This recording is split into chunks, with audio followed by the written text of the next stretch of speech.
Hey everyone, you're watching Conversations in Pop Culture, and I am your host, Andrew Davis.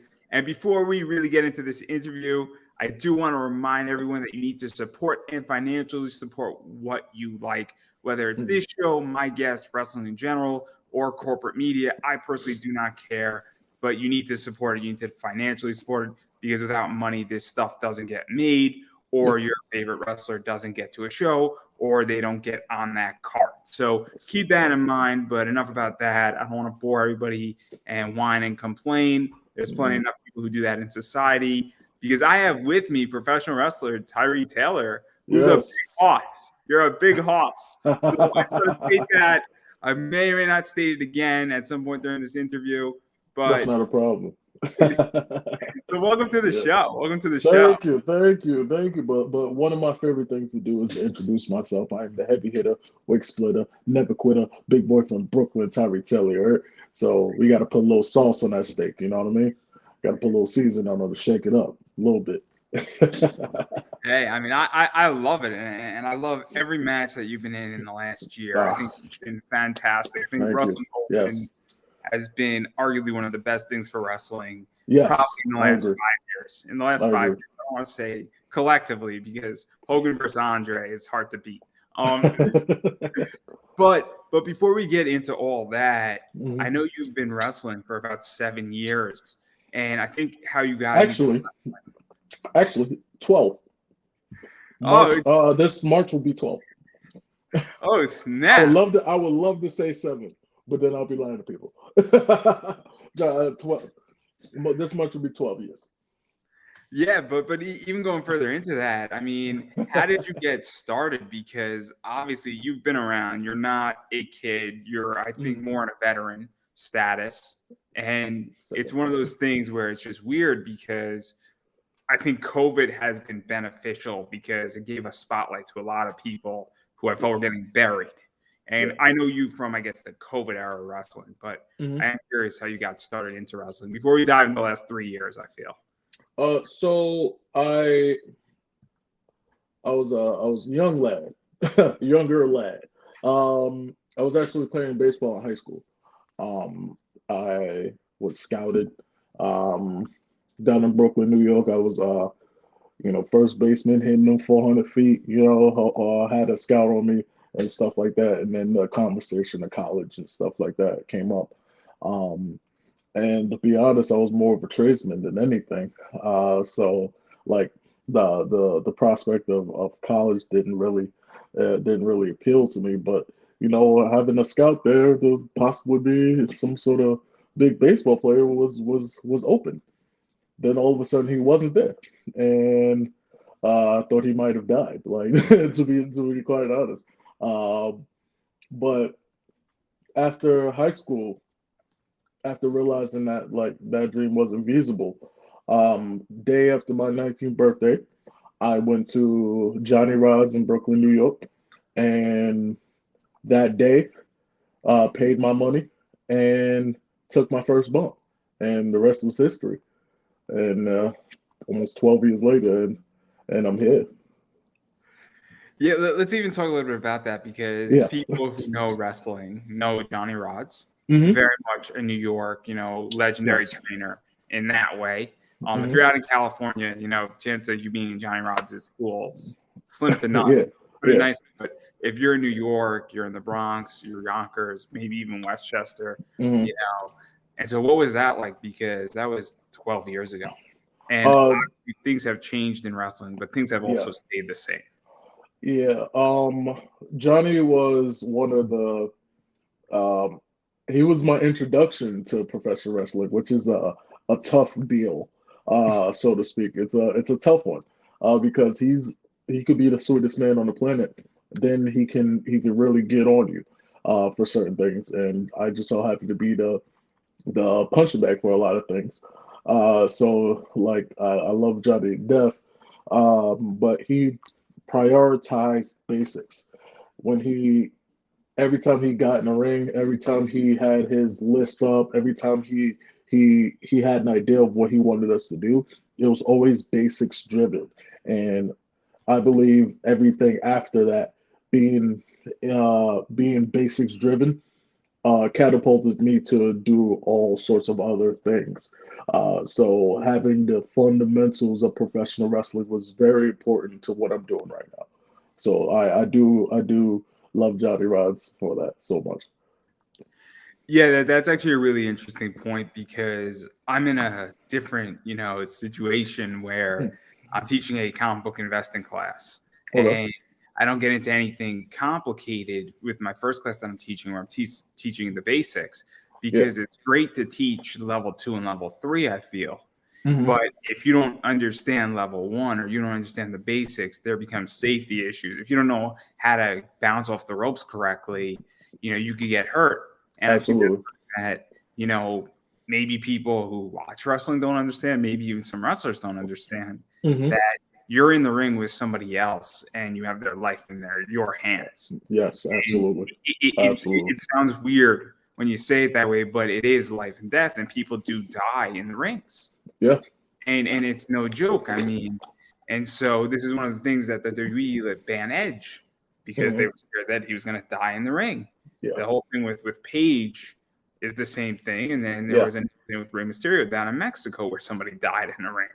Yep. And so, what is this like? Because I think you just highlighted a really important point that can't be Um. enough, I feel.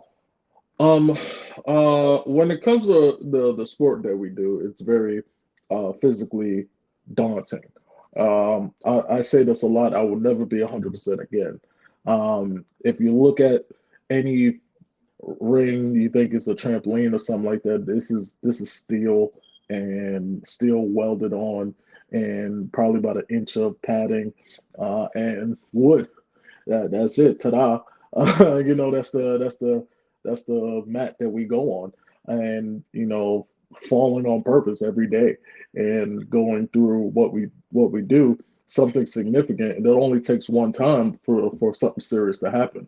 So to prevent that, you have to stock up on the basics, what to do, what not to do. Make sure your opponent's safe, even though you're in a competition with that guy. To make sure that he goes home safe, that you go home safe, and that we can all make money out of this game that we play here. So having someone else's life in their hands is super important, because at the end of the day, regardless of where we go in this business, we want the business to thrive. And I want you, as my opponent, to be good so I can be good, so you can be good, so I can be good. But it doesn't work if I get hurt or you get hurt or anything like that, or something more significant happens. It's just a stain on the business. And we're humans too. We care. We give a damn about the people around us. So we want to make sure this business thrives in all aspects. So that's mighty. That's important as hell. Having your life in somebody's hands like It, that. it, Yeah. it's very important. And also, I feel that now in particular, and this is just me as a fan, is that Mhm. 20 years ago, if there was an incident at a wrestling show, Yeah. maybe it was taped, maybe it Yeah. wasn't. Hmm. And I hate to say it this way, it's going to sound messed up, but it could be brushed more easily under the ring, for, Oh, for lack of absolutely. a better word. Now, Absolutely. when something is streamed on IWTV or it's Hmm. streamed on Peacock or it's on, I can't think of another streaming service or AEW, wherever it is, Hmm. Yeah. something happens, you can't just brush that under the ring, for lack of a better word. And I think that's the other thing too, is that it's also more publicized. There's also Yeah. more things out there. There's YouTube Yeah. and things get out. And so it's like, it's even more, there's more Yeah. eyes on this. And it's also all being done almost in real time. So It's unfortunate too, because especially in the wrestling circle, we have something called Twitter, and we may not have heard about a match, but we heard somebody broke their leg or something like that. That clip is on there, just 5 seconds of a match. That's all you know that match for, is somebody really significantly hurting themselves on that match, or taking a bad fall, or somebody hitting somebody crazy, or something like that. And with the attention spans that we have nowadays, that 5 second clip can determine 18 different things about that person who worked with that person who got hurt, that match, that promotion, and everything like that. So like have like that you can't brush that off at all. You know what I mean? Like just like how people jump in the ring. People fans would jump in the ring and stuff like that, and they get the hella kicked out of them. You know what I mean? Like that's the car crash. You know, you want to see people are morbid like that, where it's 2 o'clock in the morning, you go on YouTube, you're in a rabbit hole, and now you see people dig out pools. They see people dig out pools with their bare hands and stuff like that. Like that's the kind of thing that grabs our attention really quickly, and that's where the people who are close to that person would actually go to that person, see if you're okay, yada yada yada. But people who don't know that person, they'll watch it 4 or 5 times just because that's just where the attention goes to a clip like that. So a lot of things can happen on a clip. You can't brush any of that at all. So practice make perfect and stuff like that. Yeah. Yeah, it's very complicated and it's very Yeah. hard when things happen. The person Hmm. who I think did an amazing job, and he's a friend, is Killian McMurphy with his Yes. match with a very good professional wrestler at the Super 8, where Hmm. Killian played that thing off really, really well. Yes. Where I Yes. mean, it's Killian's character, and Yeah. I was cheering the entire way, but obviously, a very good professional wrestler got hurt that day, and it was a very Yeah. serious issue. And Yeah. I don't know if anybody else was in the finals if they could have Hmm. pulled it off the way Killian McMurphy pulled that off. Yes. Yes. And credit needs to be given where credit is due. But I digress. I do want Hmm. to jump a little bit though, because I do want to talk about reality of wrestling, which is Yes. Booker T. And I love Hmm. Booker T. I thoroughly enjoyed Booker T's book. I thought it was Yes. very insightful. I did not Hmm. know his upbringing and what a hard life he had upbringing. Did not Yeah. know that he spent time in prison, which Yeah. is crazy given that. I mean, that's an American success story Yeah. by Absolutely. definition.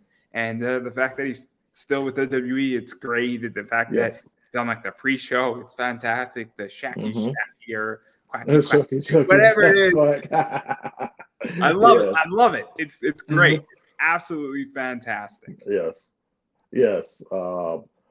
Book is um his teachings are pretty different than Johnny Rod's. Johnny Rod's is more basics driven. He's more polishing and getting ready because where he based his school now in Texas City, I was there for the construction of that, and seeing if you dig far enough back in his gallery on Instagram and stuff like that, you'll see him in a demolished building, just sitting there, and just like having a vision about what this place will look like. And you see that maybe about 5 years later, that the place is rocking one of the best places in the world to train. And to see that from the ground up and to see his vision from something like that is kind of what he brings to students when it comes to their work, when it comes to their training, when it comes to um, finishing them so they can, go off to prosper and do great things. It doesn't come without some wild Booker stories, especially on account of myself. I end up putting myself in positions to where I got getting yelled at by Book is one thing. Get yelled at by Book and Sharmell at the on the same day is nuts. So like Book is one of those guys that you love him to death, but like things have to be right. It's not one of those places where the inmates run the asylum. That's the chief right there. That's boss man. The vibe. Like every time we come in, he commands the room with his personality and everything like that. Also stuff that he brings into his students. So he carries himself highly. His students carry himself highly, and they're all talented. And you see those guys everywhere. So reality wrestling is one of the it is probably my best decision when it comes to professional wrestling. So like that's home away from home for me. So Yeah. let's even talk a little bit about that Yeah. because obviously you came into reality of wrestling having training already done, Yeah. having been out in, I guess, quote unquote, the wild in the indie scene, and Mhm. it came in there. And for you, I guess it was sort of getting back a little bit to the basics, but it's also getting that coat of polish on. And there's an idea that, sometimes in life you need to get fine tuning done, and maybe you need to add some cosmetics to it. And that's what, not saying what it was, and correct me if I'm wrong, but it Yeah. seems like it was a little bit of both for you, where it was to bring you to the next level. Uh, it was half that and half it was a culture shock because unfortunately the scene in New York is not flourishing. It's not the greatest. The tri-state area is not. It's not the greatest. I will say. Um, I went to Texas, about 4 years of training from Johnny Rods and everything like that. I had a tryout match with one of his students, and he absolutely adored my basics. And that's what got me in without any sort of real obstacle. But you realize that you were a big fish in small pond, and then you come in big fish, ocean full of sharks. The talent in Texas is wild. Yeah, like it's I want to say it's top heavy, but it's deep. The talent level is deep in Texas. You can go anywhere in Texas, especially Houston around Booker, and you realize that whoa, maybe in over my head. But he pushed me to understand that I belong in that group. And I wish I stayed there a little longer, but it was a culture shock before I got into any of those details when it comes to Booker. So like it was definitely a shock, especially in the beginning. But I acclimated and now below him. Yeah, and even to go further into that, Yeah. because one of the things that I think that also people don't realize is that wrestling is a business. And Yes. it is, it's a business for yourself. Absolutely. It's a business for the promotion. It's a Hmm. business beyond wrestling. I mean, Yes. not to go WWE, I'm going to throw Mandy Rose out there. Yeah. Go ahead. Mandy Rose's money is not going to be made in WWE. It's Yeah. going to be made when she launches a fitness program, when she Yep. launches a yoga program. Hmm. Not saying she's not making good money and she's not having a great time, Yeah. but and she's not doing well in WWE. And it's not a knock against her, but her real Hmm. money comes after WWE. And that Yeah. because she's a brand. And that's also Hmm. what I think wrestlers don't understand too, is that after your boots are hung up, Yeah. you're a brand. And Yes. that's something that, I'm developing. Obviously, Hmm. the show is that, and it's a lot of things. And it's taken me almost 10 years to get to this point where I'm now starting to understand it. Yeah. But anytime I launch something out of pop anime comics or conversations in Yeah. pop culture, I Hmm. want a certain standard and a certain brand. And Yeah. so, what is that like for you, and even learning that? Because I feel like Booker T also instills that a little bit and kind of goes into that too, because it's not just your basics or learning some more moves or even how to pace a match. Yeah. It's how do you make money in this business? And I think that Yeah. schools teach you how to do parts of that. Not all of it, but they give you at least some, I guess, insight, because that's something that I think some people get, some people don't. Yeah. Booker wasn't he was that guy for it, but he wasn't my go-to for that. He wasn't my go-to. Charmel was. Charmel Charmel is probably one of the smartest people in professional wrestling. I will put that take on the airwaves. Charmel is one of the smartest people in wrestling, and not only does she understand the in and outs of like wrestling, she knows the wrestling business. And when it came to marketing, promotion, everything like that, Charmel had a lot to do with it. And like from her perspective, you're not only a brand when it comes to professional wrestling. It's when you walk out the streets. You know what I mean? I leave this. I'm at home. I go outside. I'm a brand. You know what I'm saying? And if I go out and God forbid I end up on the news somehow, that's my brand. You know what I'm saying? Anybody associated with me is now in some sort of intertwined in it. So you know what's going on with me, the person, the brand, regardless of what you do in any sort of business. You are that brand. So regardless of if I'm in a ring or not, my brand is still active regardless of what I'm doing. Just like now, it's my brand. Me, Tyree Taylor, big boy from Brooklyn, Tyree Taylor, is my brand speaking. So I have to be careful of what I say, stuff like that. So that's what she instilled in us as students, and especially working hard to do the little stuff.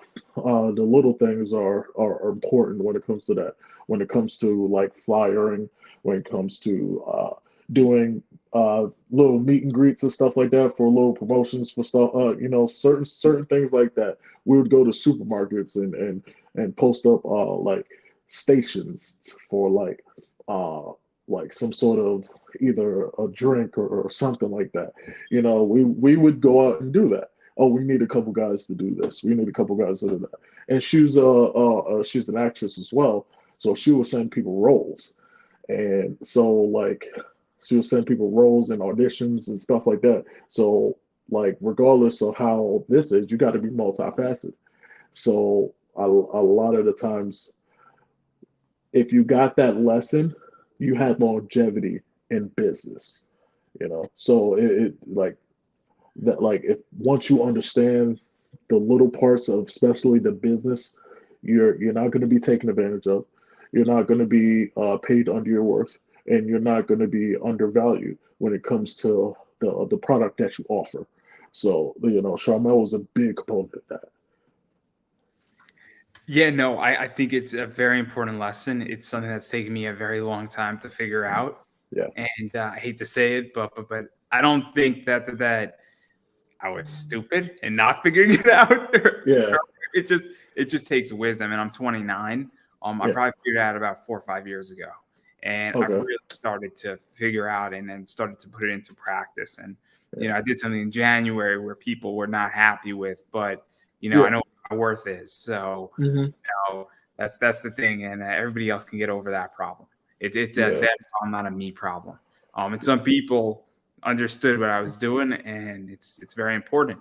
But yeah, no, it's something that I think wrestlers need to figure out and learn. Yes. And also, there's something too where it's okay to be underpaid a little bit if there's real promotion involved. If there's something that you're getting back that is worth it, highlights, videotape, portfolio, upgrades, stuff like that, networking, anything like that. If that's worth it, I'll take a pay cut, no problem. If that's worth it, I'll throw a number out there, and I'll throw something out there. If you can go to a promotion that'll pay you $50 less than what your normal rate is, but it's always streamed out on IWTV, that's a no-brainer. And the reason why that's a no-brainer is the amount of streaming publicity and the amount of Twitter engagement you're going to get is going to make up that $50 in pennies. And the amount of eyes on you, it's a no-brainer.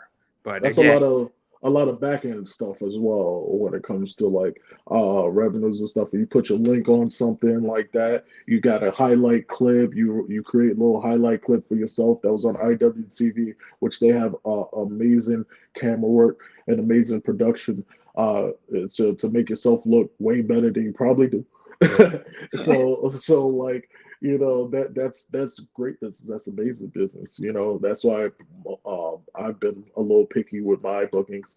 But the people that I do work with, I know that I trust that platform can platform not only myself, my guys, but my constituents to the next level, which we all want. So absolutely, in a heartbeat. It's the same thing where people are not happy with me because I've become very selective this year. And I'm going to probably even be more selective next year for season 4 of my show. And the reason why is that I get a certain quality of guest. I get access to a lot of people that people don't have access to. Yeah. I just had the Bushwhackers on like 6 weeks ago. Okay. So I mean, again, it goes back to access. And I have a bunch more coming on next year of fascinating people in the wrestling industry that people are going to like. And I can't say anything more about it because it's under wraps right now. But that's fine. It's going to involve food. It's going to involve food. Is all I'm going to say. It's going to be a crazy interview. It's going to be a wild party. But again, people get angry at me because I'm like, well, I have to protect my brand and I have to protect me. Enough about that, because I want to get into the wrestling stuff and I want to get I you into and I definitely want to go New England. So we're going to be talking about like 3 or 4 promotions, relatively New England. And I think the best place to start is Chaotic Wrestling. Okay. There's some interesting stuff that happened between you and Danny Miles there. And that's a hoss fight. Yes. There's like 9 parts to this fight too, which is crazy. Yes. So and he scares me. He scares me more than you. Danny's a rabid pit bull. He's one of those. He's one of those cannonball guys. Short, stocky. Will run you right through. Like you can't let him out of your sight for a second. Danny Miles is not only is he in martial arts, not only does he wrestle with the best of them, but he has a great personality and a crazy work ethic. If you've seen, especially that match that you're referring to, if you see him then, myself as well, if you see us then and see us now, especially Danny looks 100 million times better than when he did over there. Even though he didn't look bad, but he looks amazing today. So that's the hard work and work ethic of that man right there. Yeah, we're gonna get back to that because that's not finished. Parts of that are not finished. And that's Wrestling Open. But I want to table that because in Chaotic, you formed a really cool team with TJ Crawford. Yes. And TYJ. Ty-J, yes. I love it. I like saying TYJ because it's like Y2J. It's Ty-J. Oh, that's why.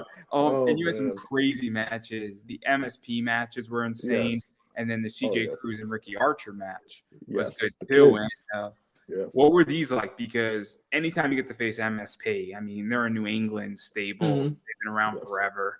Danger Kid is beyond talented. Yes. Beyond. And then Aiden Argo is great too. But I love Danger Kid. And anything Danger Kid, I don't think there's not anything Danger Kid can't do at this point. Yes. Me and Tej, it was a wild idea from Chase Del Monte, and who's the promoter and owner of Chaotic. And he just here's a partner. We're bringing him in. I'm like, what? I got 2 guys we could come in with. He's like, no, here's TJ. And I'm like, who the? I've seen him around, but I didn't really know him like that.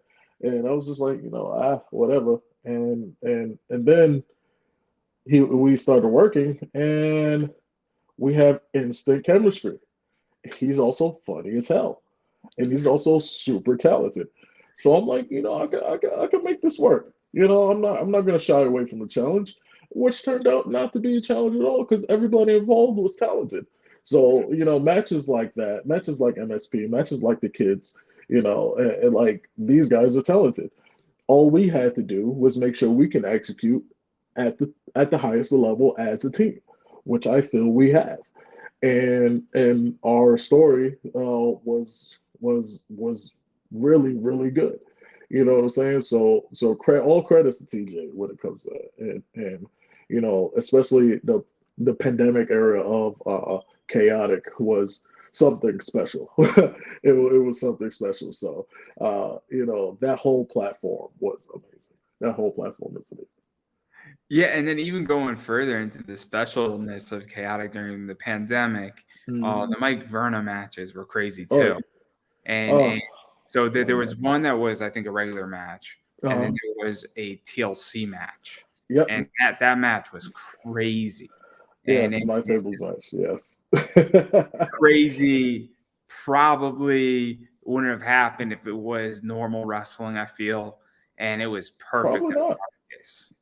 Probably not. The setup was it actually happened a week later, a week or 2 weeks later, than it was supposed to, because the match that he had before, that Monty has one of the most wicked super kicks on the planet, he got kicked in the head, and so he was out like a light, and he was just like, all right, I could wait for him. Boom, boom, boom. We had a great setup. Everything was great. Um, Mike Verna is probably one of my favorite opponents, because we just get it. And um, I like an opponent who can hit as hard as me. And we can go back and forth for forever. And I'm actually going to take this time to shout out to Mike Verna, because unfortunately he had a car accident that took him out. He's currently nursing from, shattered his leg and stuff like that, and he's healing up. Big shout out to Mike Verna. We love you, and speedy recovery, my friend. So to even talk about this though, and with your match with Mike Verna, Mhm. one of the things is that he hits as hard as you do. Yes, It also feels like a fight. And I hate yes, to say this, but sometimes in wrestling, you look at something and you're like, oh, this doesn't feel real. It doesn't feel like a yeah, fight. It hmm feels like somebody is a massive underdog and somebody is the overdog versus hmm saying, hey, we're just going to have two people going to war and we don't know yep. who's going to win, and it can go either way. Oh yeah, oh Like yeah. some matches, it's going to just go one way. hmm What was this like? Because that also, and obviously the COVID era is a little bit different because you don't have an audience. hmm But even if you did have an audience, obviously the audience, when you have two guys going at it and it's a 50-50, hmm the audience is really glued in. Yeah. So with Verna, a popular saying goes, "Styles make fights." And when you see somebody like me who's in that time, I was destroying people. You know what I mean? And everybody who came in my way, they were getting power bombed to kingdom come. And and then authority got in the way. And then Mike Verna, being a fighting champion that he is, he's the good looking, body chiseled out of stone guy. I'm the gritty gutter guy. And we just went at it. He ain't going back down. I ain't going back down. And regardless of what the camera is looking at, this fight is going to happen. So regardless of if we're cool, we're not cool, everybody friends, everybody not friends, I'm gonna bust your ass. And he had that same mindset. So that's how you get a match like that. to go in like that. We're not gonna hold everything back. Like one of the matches, my gear exploded, and I wrestled the whole match with a broken singlet zipper, and I was like, I can go run off and tend to this, or I can continue this fight. I'm not gonna back down, regardless of how I look like. Everything could be out, whatever. We fighting. We going and we fighting. We going in. So we can get to the mud and throw down like that, and that's how Mike Verna was. So big ups to Mike Verna, but we gonna bust each other's ass when we in the ring. Yeah, and it was great because obviously you got that first match and you got the ladder match, and Mhm. ladder's TLC match, and that's finalization, I feel, because that's how you end a big fight. Yes, You know what I mean? yes, You don't just end it in a traditional match. It's the idea Mhm. that you raise the stakes up. There's obviously a lot more carnage involved. And Mhm. there's also, I feel that you get more creative with chairs and ladders and tables, Mhm. and then that whether you win or you lose, at Mhm. least you're going to take a piece out of the Oh champ. yeah, If oh you're yeah, going down, you're going to go down swinging. oh And yeah. He remembers me. You know what I mean? He remembers me. So that's what it is. That's how you gotta do. Whatever you go into, make sure they remember you. Make sure they remember you. then even around this time too, Yeah. obviously we're in the COVID era, and Limitless decided to do something. And I, Yep. and I was a little late to the party. I jumped in hmm onto the road on episode 5 because I didn't get it. I didn't get it at first. I honestly Uh-huh. did not get it. I got no problem admitting that. But then hmm when I watched episode 5 and 6, I was like, oh, I get this now. But Yeah. how did you get into Limitless, and how did that come about? Because it was very interesting, and Logan Black was explaining things to me on how it was filmed and how it was done, and how there was basically 2 or 3 sessions that they were filming all this stuff over like 2 days and things like that. I don't think that's the secret per se anymore, at least. Maybe Logan should have explained that to me. I don't know. I'm laughing because there would be like 40 matches on the car. We would go all day just filming matches.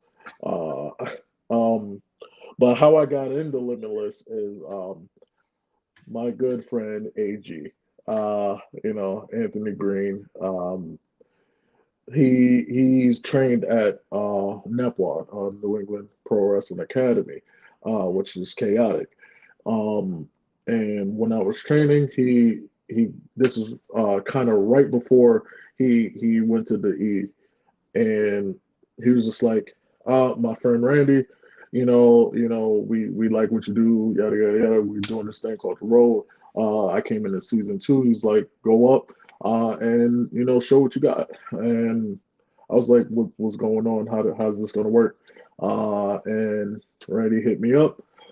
We go up, and then I saw the format, and I was like, this is going to be a long 2 days. So, we would get hotels and stuff like that, and enjoy that weekend, 2-day taping.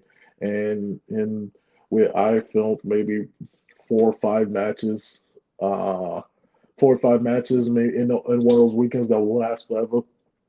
And, getting to meet a lot of the people that are mainstays now. The Road was definitely a great platform,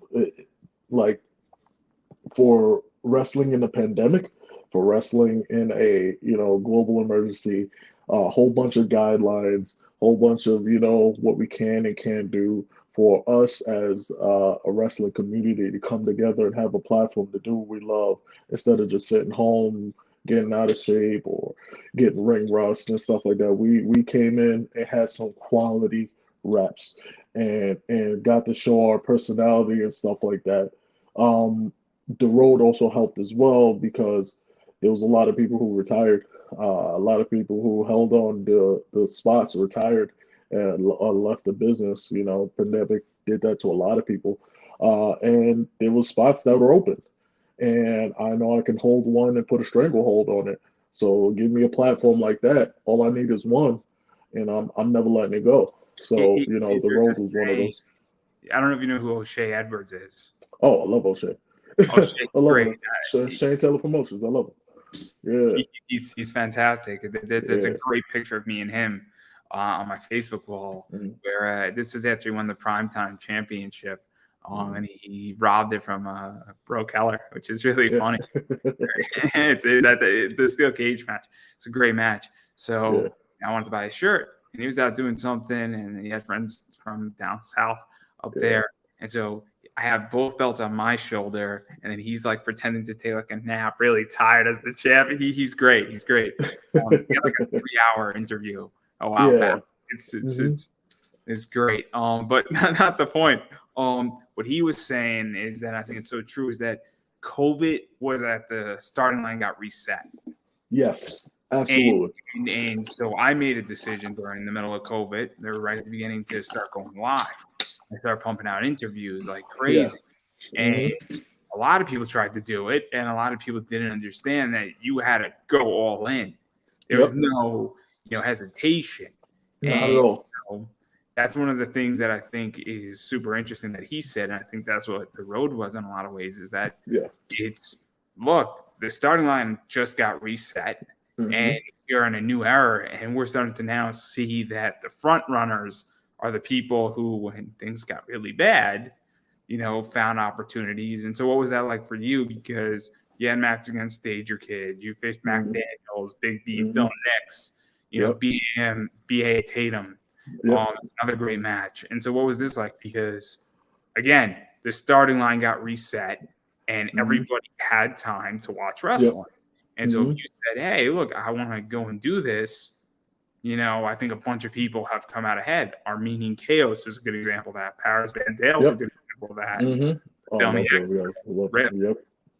Are good examples. I mean, Bobby Orlando. Yes. Bobby Orlando is the star out of that entire era.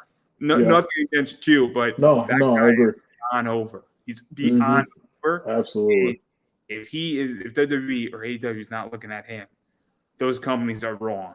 They're I wrong. agree. Don't touch him. Everything he's doing, that goat shit. If you don't mind me saying, Completely. You're completely correct. Um, having matches like that, it was great because like I was new to the area. I was new to the scene. I was new to the New England scene. So to go up there and just run gauntlet of matches with people I've never met before, other than other than being at the road and finding out there's a lot more than my small neck of the woods.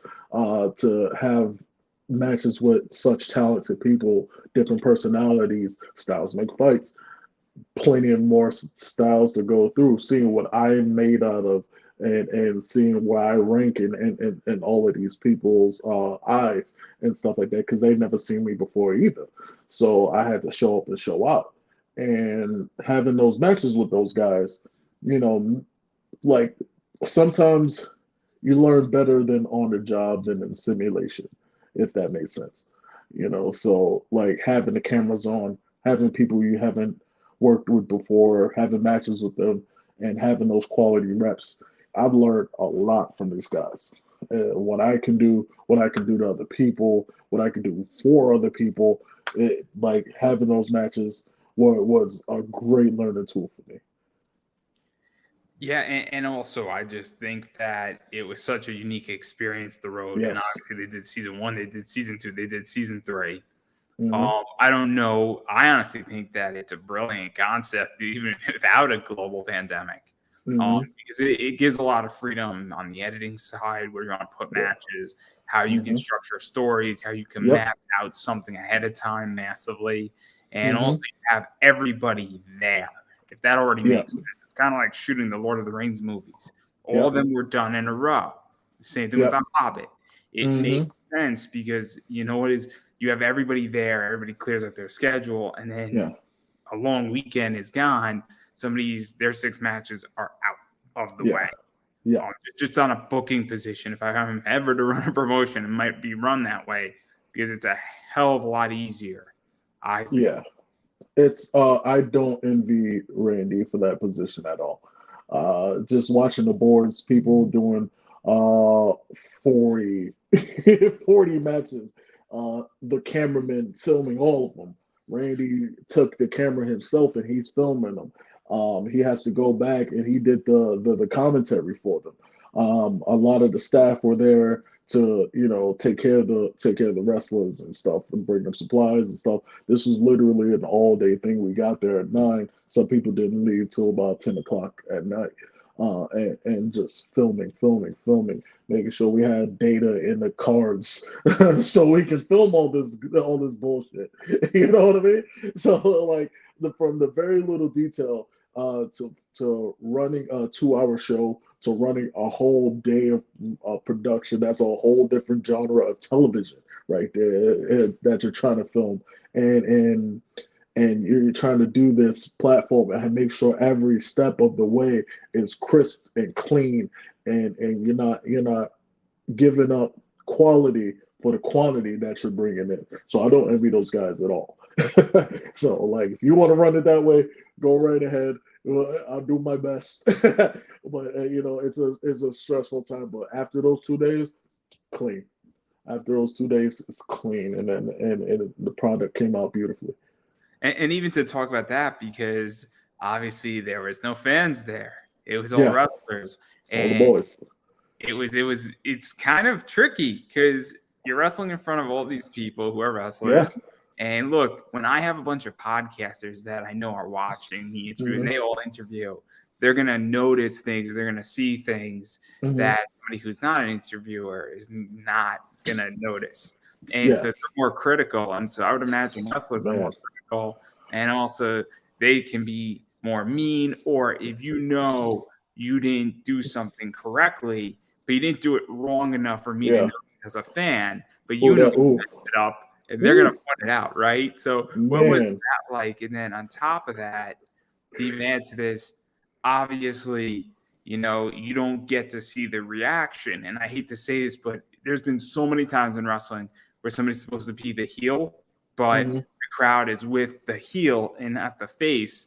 And so the heel has to win because the heel's really the face and the face is Hmm. really the heel. Yeah. And so that like, because that's what Twitter was for, essentially during Hmm. old premieres, is that Yeah. what the audience was, but the match is done. I don't know if that makes any sense. Like No, I get it. yeah, No, I I get think it. I get nobody it. gets it. Like, Like so, like it was the most awkward, but yet the most satisfying thing to wrestle in front of a jury of your peers. One, if you did something great, they'll let you know. If you did something bad, they'll let you know, but make it to seem as if you're supposed to do it or something like that, or just like it's an awkward shift from regular people to jury your peers when something like that happens. But when you and that's a term that we say as in the wrestling business is pop the boys. When you pop the boys, you really pop the boys. The boys ain't gonna give it to you if you don't pop the boys. You know what I'm saying? They ain't gonna give it to you unless you really gave it to them. So when you get those genuine reactions from people and turn those wrestlers into fans that in that moment, then like if you watch the road, there's this one moment where um, the commentator Ethan was going against was going against the undefeated Mastodon over there, and Eric Johnson, I believe his name was, and he gave him a stunner. That was the most genuine reaction of the boys you've ever seen in your life. And I was right there. I was sitting right there, and I was like, I was thoroughly sports entertained that day. I was thoroughly entertained, and I forgot I was a wrestler. I thought I was in an actual show, and moments like that will I will never forget for the rest of my life. Stuff like that. And we are all talented wrestlers, watching wrestling. So like when you could take yourself out of the always critiquing and judging and stuff like that, and moments bring you into that fandom that you got into the business for. Oh, it's golden. It's amazing. It's wonderful. You pop the boys is it. because it's just weird. And obviously, I mean, I saw all this, watching Mm, it, premiered, tweeting about it, having a great time with it. And so, what was that like too? Because now this is coming out weekly, essentially. You have mm, a few matches, but now you filmed it, so you know how it ends, but we yeah. don't. And so, Uh-huh. what was that like? Because technically, and obviously, we were speaking about branding before, it's also how you engage with somebody on Twitter. Hmm. And so now you have to engage with all of us on Hmm. Twitter weeks, if not months later. And so what was Yep. that like too? Because it's almost like it never ended. Yeah, because sometimes you forgot what you did. There's some matches like, oh, I forgot I did that, or I forgot I shot that promo or stuff like that because of the sheer quantity of stuff. Um, but to kind of just like say nothing but say everything at the same time, keep people engaged, but yet not blow the load. You know what I'm saying? So it's you got to kind of frame out how I want to say something per match that you had. The one question I asked Randy when we're going through matches and what we're going to do and stuff like that was when is this gonna air? Um, Either when is this gonna air or what order is this in my line of matches? You know what I'm saying? Because there'll be times where I filmed a match before the result of another match. You know what I'm saying? So then this match will be after this actual match. So when is this going to be? All right. So I have to have that mindset of whatever that first match was, and that match that never happened, but it's sandwiched in between two matches that you actually had that you haven't had it yet, if that makes sense. So you gotta kind of order yourself in that timeline. Especially, there's some guys who just had matches and just didn't worry about it. I worried about the whole production as a whole. Where am I going with this stuff? Because at the end of the day, it's my brand, and I want to make sure we actually go somewhere with it. So to order it like that, it's you have to kind of not write it down on paper, but have a good idea of what you're doing when it comes to podcasting, when it comes to wrestling and stuff like that. In that situation, you want to have an idea of how you're going to start, how you're going to finish, and what you're going to do in between. So interacting on Twitter about matches that I haven't had yet. And when I have another one right after, if a result determines from that match I haven't had. So you got to already have that in your head before you start interacting with Twitter and stuff like that. That people just run off at the mouth, but you have to plan that out strategically. Because it's just interesting. We obviously live in a very different world, and we live in a very different wrestling world than we lived in 3 years ago, where COVID has made wrestling Twitter a lot more important, in my opinion. And so that's something that is just how I think, is that obviously I get a lot of interviews off Twitter, you know what I mean? And I engage. And when I'm watching something live, I tweet about it. I tweet about wrestling. I tweet about wrestling. That's how it should. That's exactly how it should. I commend you on that. That's exactly how it should be. And so I'm interacting, and I like when people interact with me. I mean, I had Landon Hale on, and the whole thing came out as a joke. Good doctor. Yes. Yeah, it came out as a joke because I'm like, hey, we were joking around, and then we were trying to one-up each other. I said, I'll one-up you. I'll have you on my show. He's like, I'm going to follow you, and I said, not if I follow you back first. and it was doing a very funny tweet thread because all of a sudden, but it was in real time. It was like maybe like 10, 15 minutes after his match. But it's also, I'm interacting with fans. I mean, there's all these wrestlers, and some wrestlers know really well how to interact with people. Yeah. I mean, Pedro Drones was interacting with me. Max Caster has been interacting with me. And it's funny when these people interact with you and then other people jump in and they like it. It's crazy, and it's so important. But I digress right there because we should talk about this, but I do want to talk about Prolific. Yes. CCW, some other things. So what is the story behind this? How did this come about, and all that fun stuff? All right. So Prolific, 3 like-minded individuals, the new gold standard, Marcus Marquis, the American Gangsta, Isaiah Wolf, and the big boy from Brooklyn, Tyree Taylor, started in our Warriors days. And they were just starting to tag. And, I was running through the ranks of Warriors. And Isaiah came up to me. He's like, I got this idea. And I was already friends with these guys. And, something I didn't want to say, I didn't have no reason to say no to. And we just started going through the professional wrestling ranks together. And, they became my best friends. And, Prolific is here, but, Yeah, let's even talk about that because CCW, CZW, I think it is.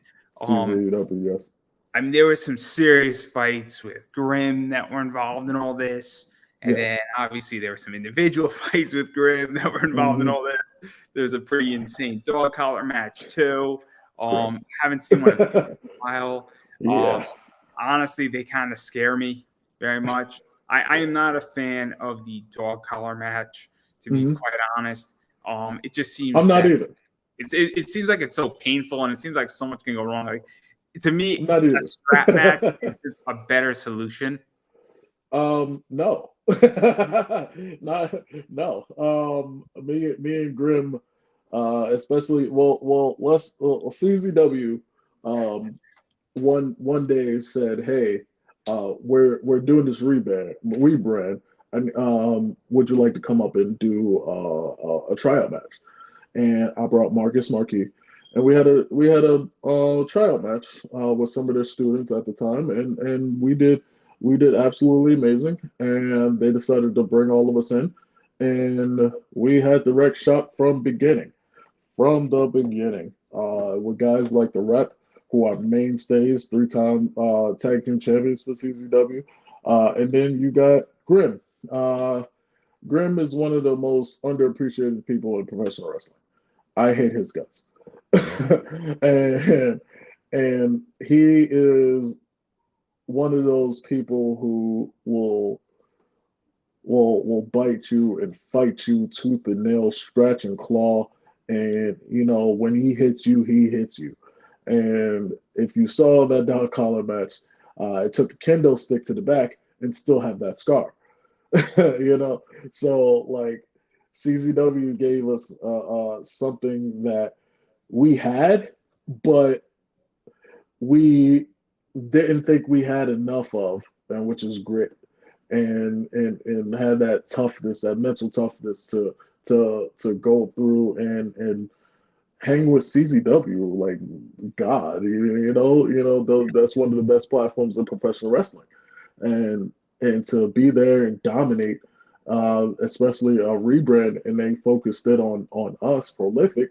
It was amazing. But having guys like Grim, Paul Jordan, Aaron Ash, all huge guys, and Rayo, having guys like Rayo and stuff like that, the Rep and C&D, all those guys are hungry to have a platform where everybody is hungry like that, and you got to do what you got to do to make sure you get to the top of a platform like CZW.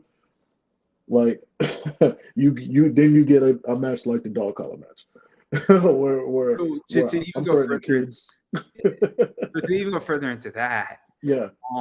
One of the things is that what I like about these matches in CCW is that they are gritty. Obviously they go deep into the well. I feel a bunch of these and what I've seen of them. I haven't seen everything, but I've seen enough of it. Yeah. I've seen that dog collar match. It's an intense match. Yeah. But what is that like to now say, hey, I have this under my belt and I've done this? Because obviously other promotions other people look at this stuff and to say, look, I've done this type of match and I can hold my own, and I can hold my own in CCW, and that, I could go in multiple horse fights. I can go into some extreme fights. And, it's the idea that glory also lives forever. So you might be in pain short term, but glory lives forever. And so what is that like for you? Because now people go their whole career without, doing a dog collar match. Yeah. And you've done one now. And but it also shows what you can do in the ring. And it shows that you're versatile as well. Because let's be realistic. If you do a dog collars match, it's not, people can do a ladders match. People can do a tables match, doing a chairs match. It's nothing special. Doesn't mean that it's not hard to do it. It's just that everybody's done it, but not everybody's done that dog collar match stuff. And when you do it well, there's some versatility now in play. And also, I feel like it inspires creativity as well. Yeah. So with me being, I love being creative, especially with the tools you put in front of me. So I had a hard time to understand this stuff. I didn't even look at past dog collar matches. They said, hey, this is going to be around your neck. This is how long the chain is. This is what we can do. I said, you know what? Bet. And having a match like that just shows how, creative you can be.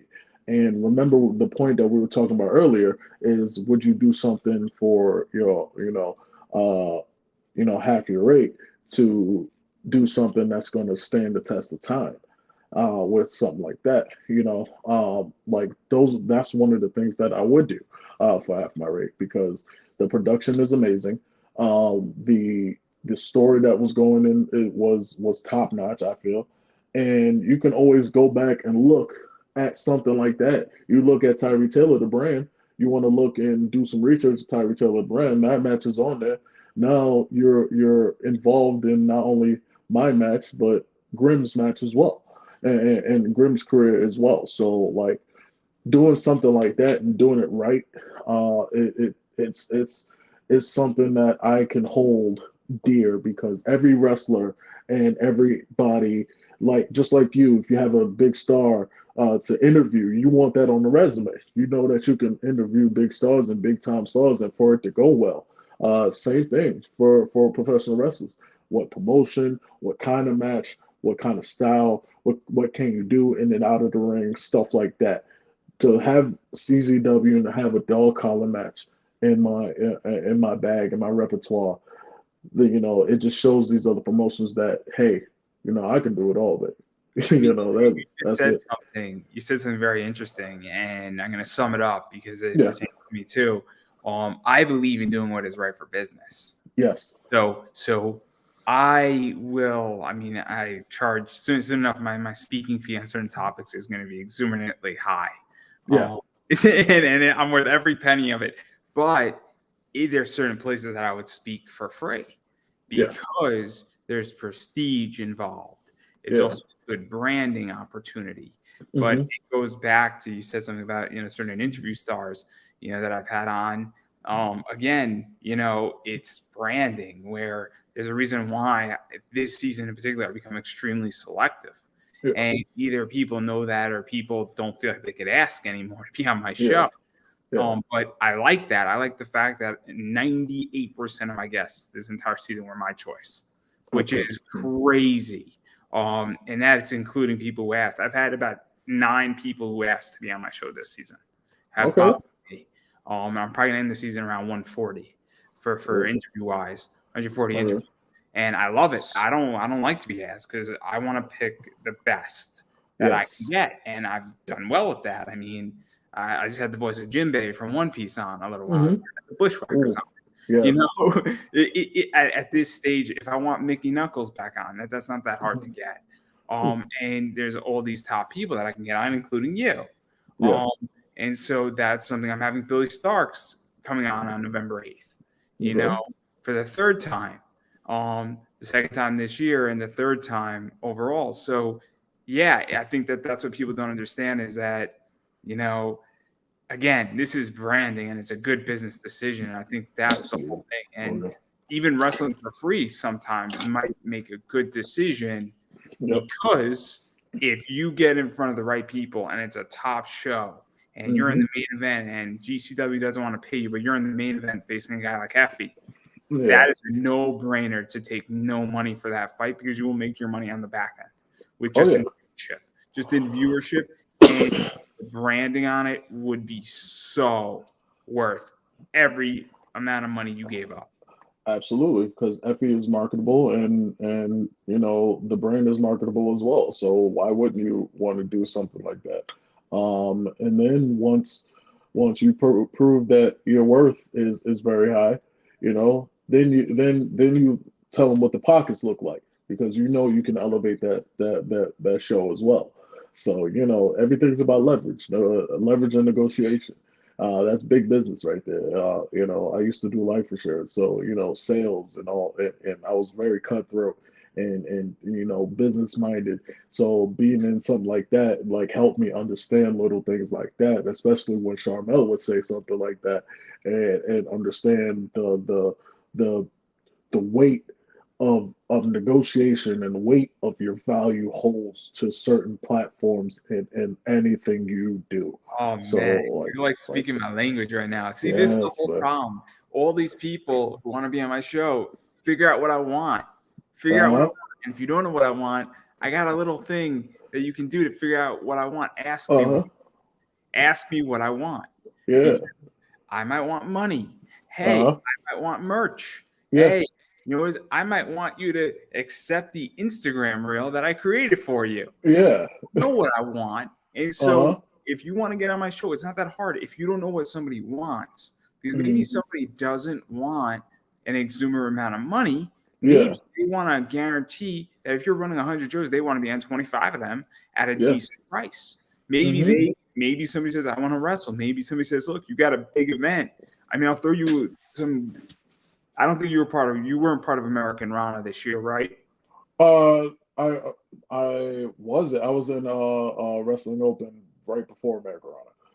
I was in the Wrestling Open that same day. But you get where I'm going with this. Because my dream is that I've been wrestling for 10 years. I've done every top major indie promotion. And I want to match at American Rana. Yeah. And you're hitting up Beyond, and that's the last punch card on your ticket, and you're a wrestler. You might take less money because you, as an independent wrestler, might say, look, this is my last punch card. Yep. Because then I've completed something that I've always wanted to do. And so somebody might take less money because they want a match at American Rana, or Yep. they might want to face somebody like Chris Dickinson at American Rana, and Yeah. they might want to take less money because of it. And that's the whole thing about asking somebody what they want. Because sometimes in life, things aren't about money anymore. Mhm. Things are about saying, I have 10 matches left in me, and I want to choose my last 10 opponents, and I want to end my career at this event. And not only does the wrestler have that wish list, but it's the promotion as well. Your promotion that you come to me with, or I come to you with, has to be worth its weight in salt for me to make such demands, and for you to make such demands out of me. So like this has to be a true partnership, even if it's a one-off. For that one night, we're partners. For that one night, we're partners to do something great, to put on TV, to put your logo on whatever I do, and for me to make sure your logo is good enough to put on my resume. So like that stuff right there is important. I mean, I'll throw something else out there too. I refused a sponsor from somebody because I did not find their product to be in the best interest of all these people in comics. And I kept on pushing it off because I didn't want to say, I find your product to be extremely scammy. I find that your services to be detrimental, and I've worked my ass off to build out my brand over the last 12 years. And I am not about to staple my logo all over a horrible product that, in my opinion, screws people who trust me and have trusted me for the last, 8 years or so.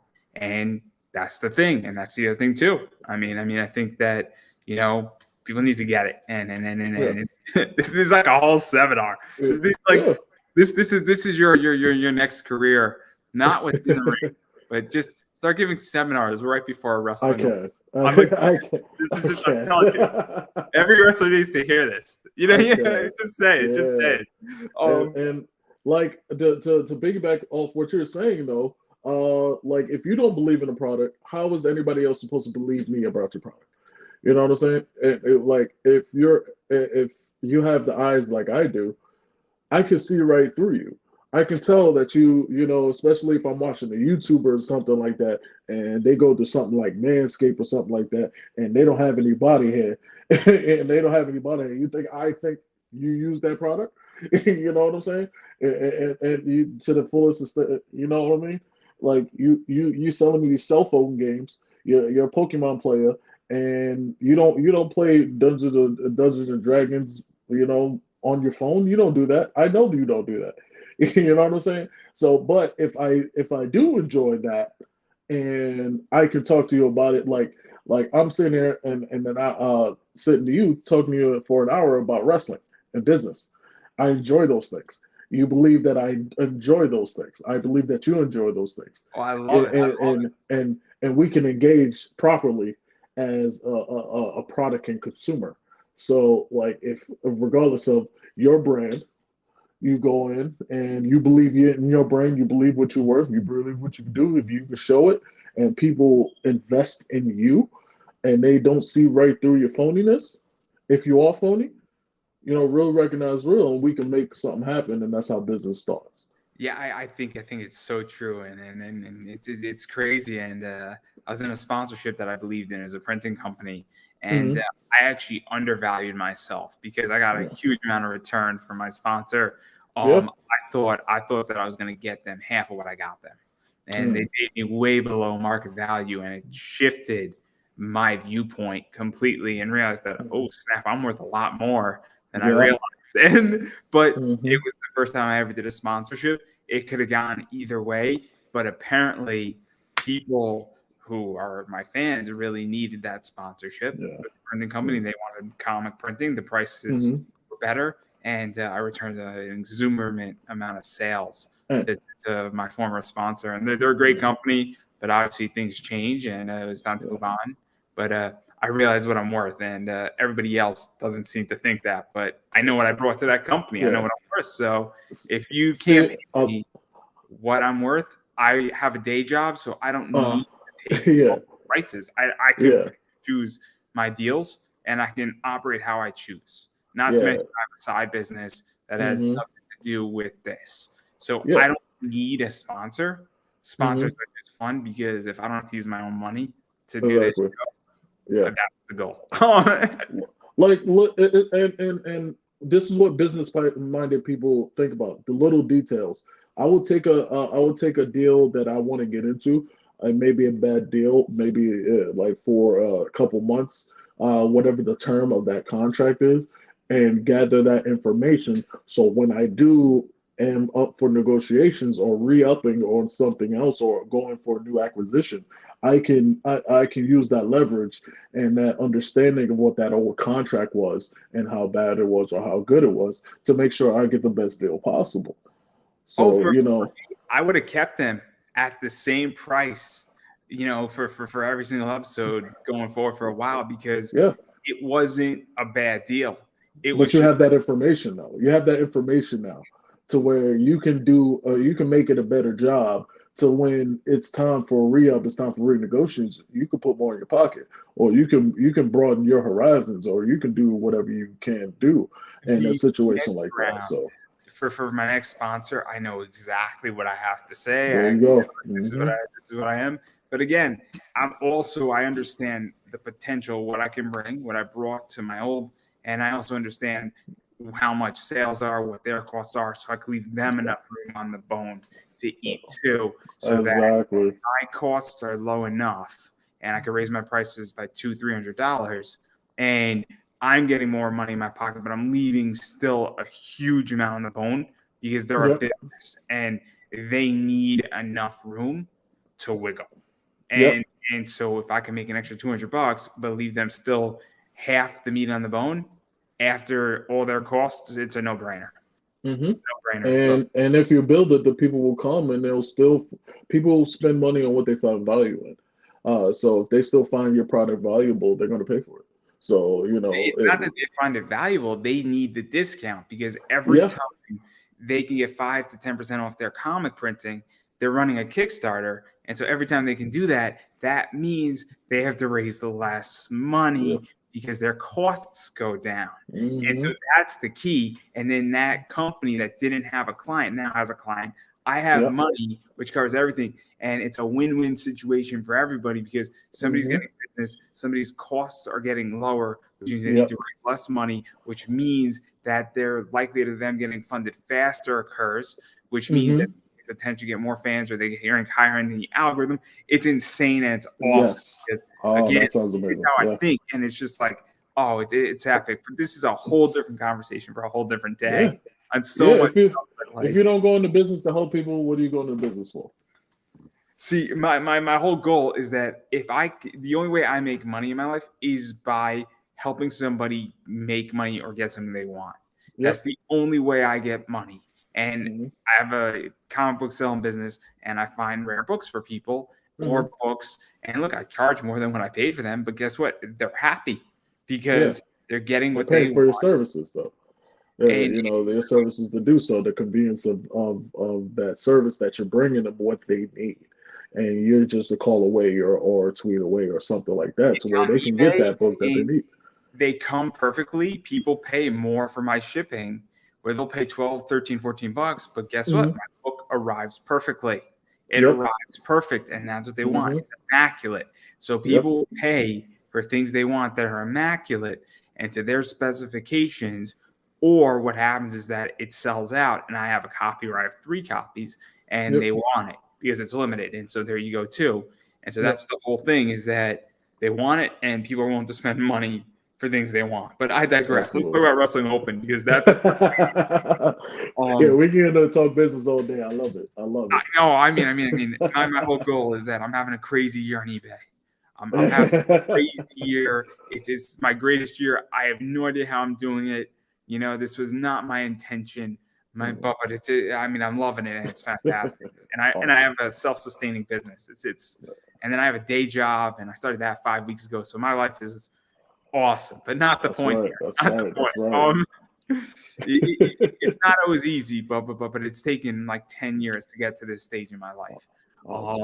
But I digress. Wrestling Open though, because Yes. Wrestling Open, as I stated, I think is the best thing in wrestling in the last 5 years. I think IWTV is pretty close second, if not tied, just collectively, because it's a brilliant, brilliant company.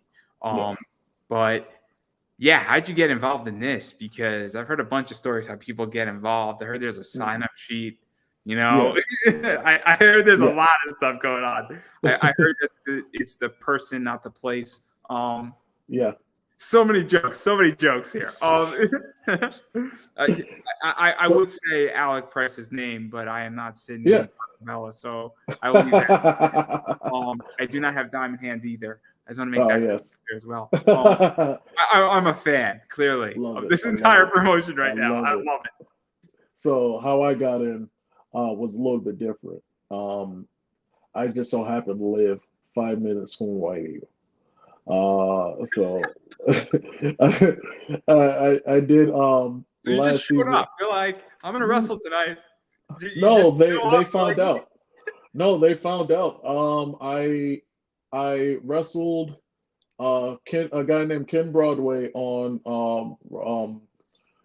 Uncharted Territory right before Wrestling Open. That guy. Oh, yeah. So bad, isn't it?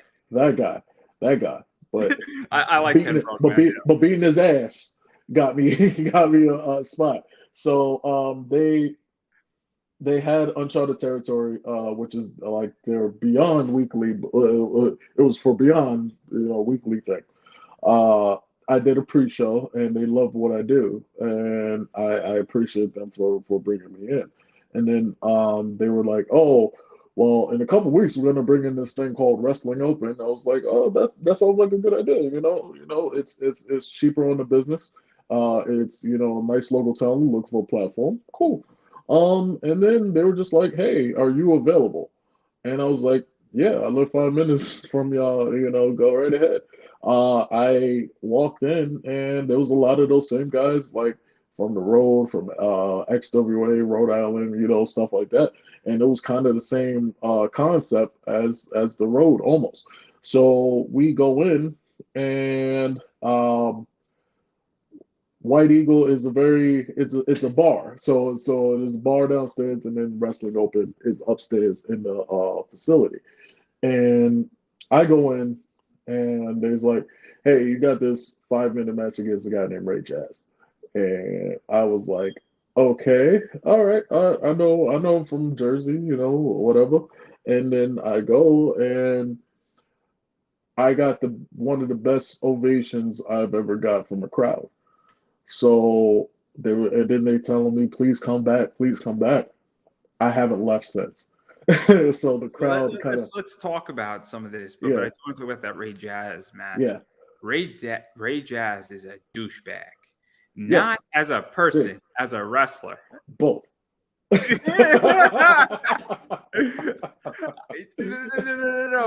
He is MJF reincarnated.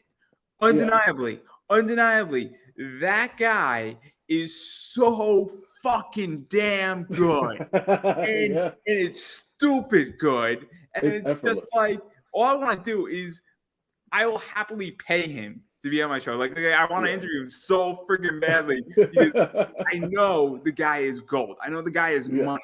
The only thing I know about him is that I know he's money. Yes. And where he is the guy to get on your show, because that guy is superstar incarnated. Mm-hmm. By definition, is at his infancy in his career, and he's about to become bigger than ever. But what was that match like? Because that's insane. The styles clash, the size clashes, everything was like opposing, and big guy versus small guy, everything. So having a match with Ray Jazz is, again, styles make fights. You got the NCAA, collegiate wrestler, and then you got this gritty professional wrestler who likes to throw hands and fight and is athletic, big, stuff like that, right? So it was very intriguing. It was one of those challenges that I like to just step in. And we didn't have the greatest of times, because what Wrestling Open does, we cracked the code on attention span and how long and how short things should be. So we go in on my first match there, and nobody really kind of knows who I am. Some people know me from Chaotic, and Limitless and stuff like that. So maybe one, two people knew who I was. And then me and Ray Jazz have that match. And we do some amazing, stuff in a short amount of time. And the ovation there was amazing. And I realized that a guy like Ray Jazz was going to be something special as well. But the atmosphere of the White Eagle, and that's why we say world famous, because you go there, you're at a wrestling event, you're going to be at a good wrestling event too. So the atmosphere, the people, they just welcomed me with open arms, and I included Worcester, Massachusetts into my intro. So they loved me there, and it all started with Ray Jazz.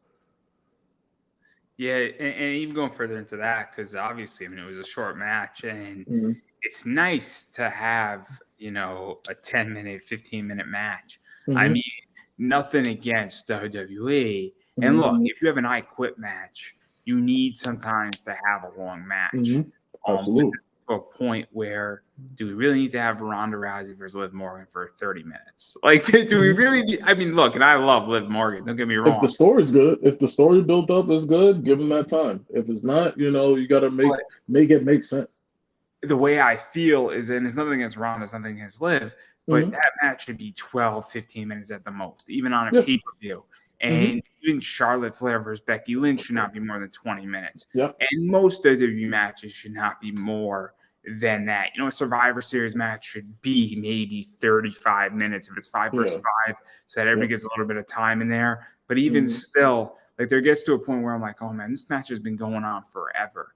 You see it with Iron Man matches, 60-man Iron Minute matches. It's like, do we really need 60 minutes for this match?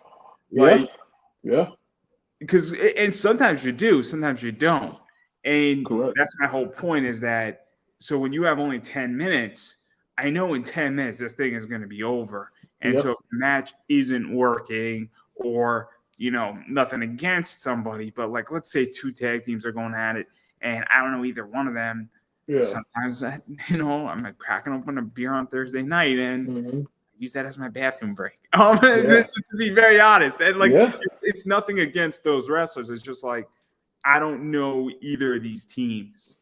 Yeah, let's develop. So exactly. I think it's cool though, the fact that it's like, cool, 10 minutes, great, and then another 10 minutes, we're gonna get another 2 wrestlers in here, and first thing having like a 45-minute match. And it's like, I'm not really feeling the match. Yeah. It also eliminates all the stupid shit in the match sometimes too. So I'll put you on to how wrestlers think sometimes. So there's some shows where there's like 11, 12 matches or something like that. And they all have, 12-minute limits, 15-minute limits, stuff like that. And then you realize the show just drags, and it's 3 hours in, and we didn't even get to the main event yet.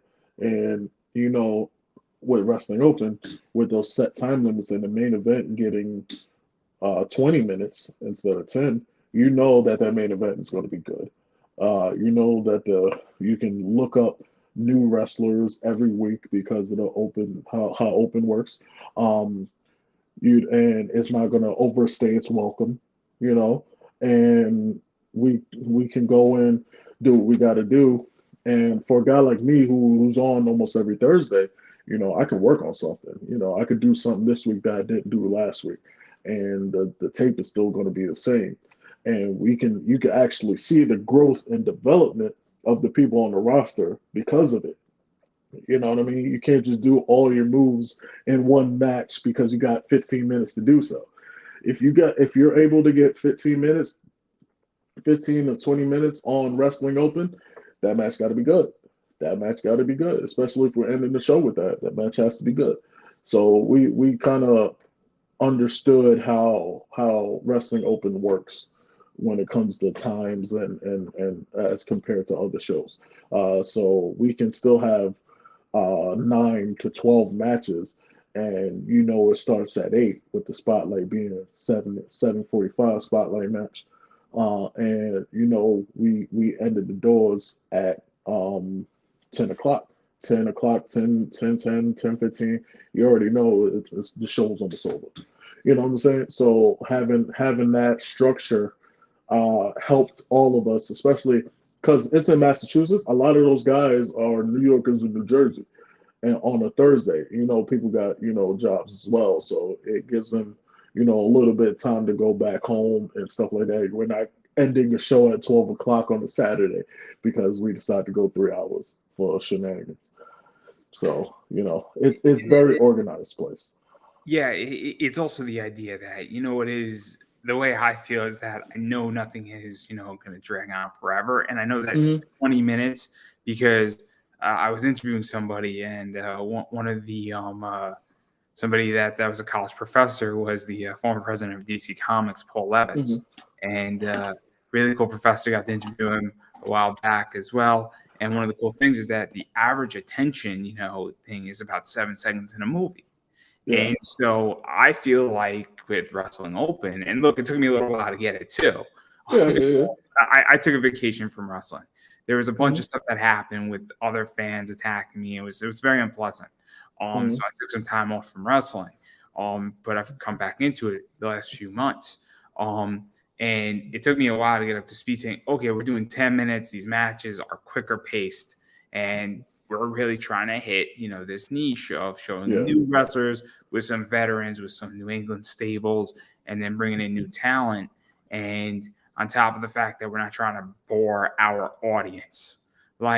Sometimes, nothing against Beyond, but Uncharted Territories, some episodes were not as hyped as other episodes when they were doing Uncharted Territory in seasons 1, 2, and 3. Yeah. And there was sometimes it felt like it was dragging on forever. In some circumstances, like Wrestling Open doesn't feel that way. Yeah. It's maybe a match doesn't hit, I feel, or maybe a match is a cooler match, but I don't feel like the show is a cooler show. Yeah. The show doesn't suffer if a little section doesn't go off.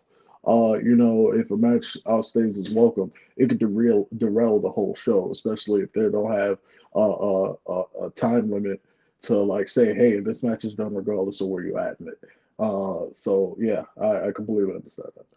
And then even talking about some of the other opponents, obviously Alec Price was crazy, Ricky Shane Page, RSP. Yes, RSP. The Brad Hollister match wasn't on Wrestling Open, but I think it was at one of these shows that was a pay-per-view, which I don't know the rules that follows. It's the same. Stipulation matches don't have a limit. So if it's like a big blow-off or a big stipulation, like we had Fall Count Anywhere, we didn't have the time limit.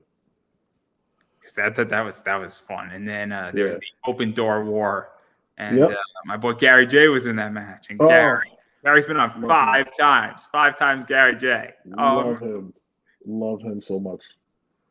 Love him so much, man. He's one of those. I met him that day. And he was one of those guys to where you can listen to him and really understand wrestling from a grizzled vet like Gary J. So he's amazing. He chops hard. Yes. He is a beast. Yes. He's one of the pillars, I think, of St. Louis. I think it's him, Warhorse, and then the it's I can't even think. It's Matt Fitchin and Davey Vega, I want to say, or St. Louis. And St. Louis is very cool. It's a special place, that promotion. Anarchy for me. Okay. So I need to look up St. Louis. So St. Louis on popping. St. Louis Anarchy, man. It's a crazy. I mean, you got Jeremy Wyatt down there.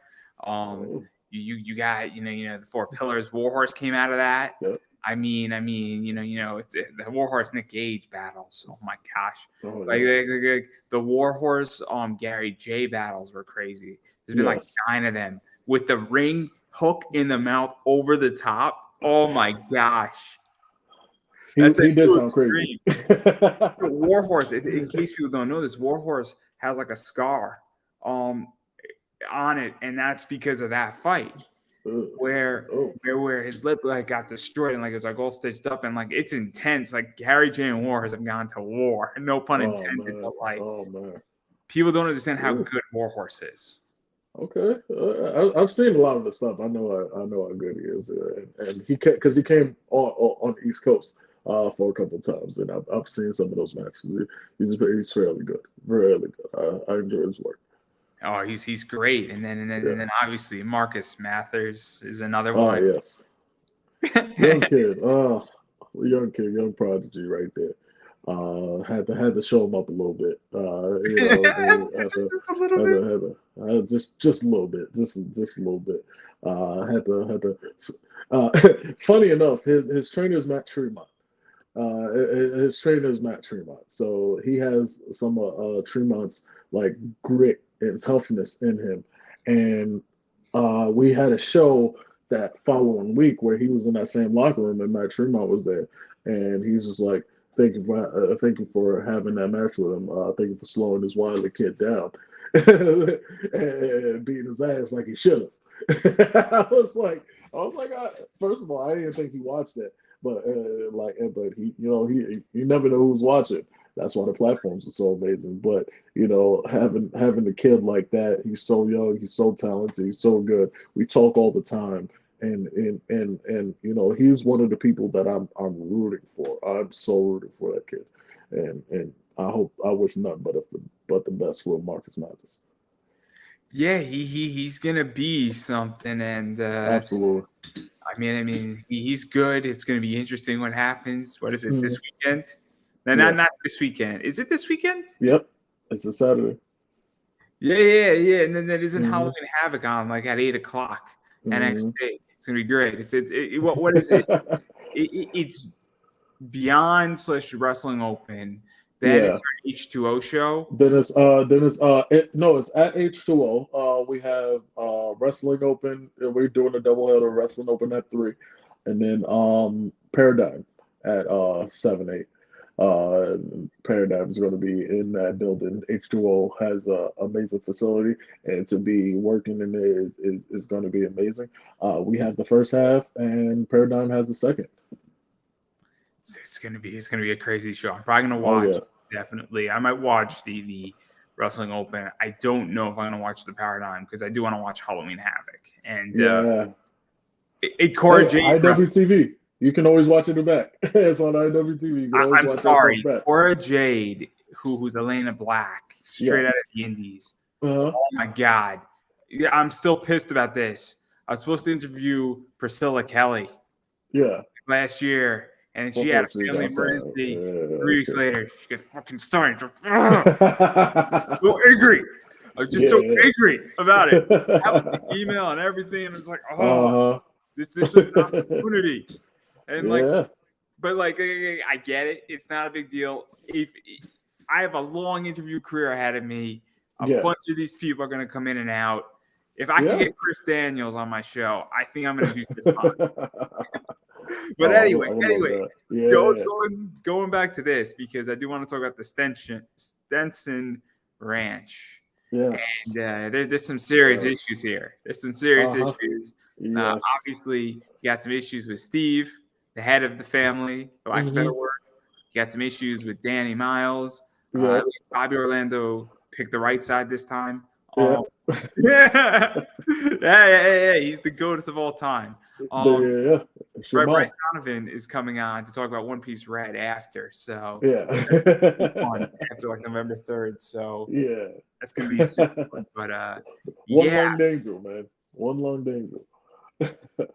So like the Stetson Ranch. So Steve Stetson got paid off by Brad Hollister to interfere in my last man stand, not last man stand, Falls Count Anywhere match,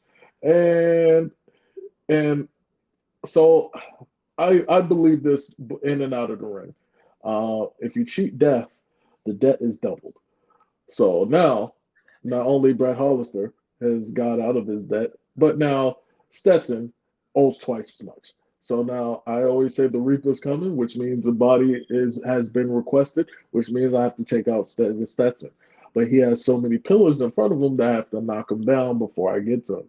So if he keeps ducking, he's just going to cause more casualties. You know how you see how that works.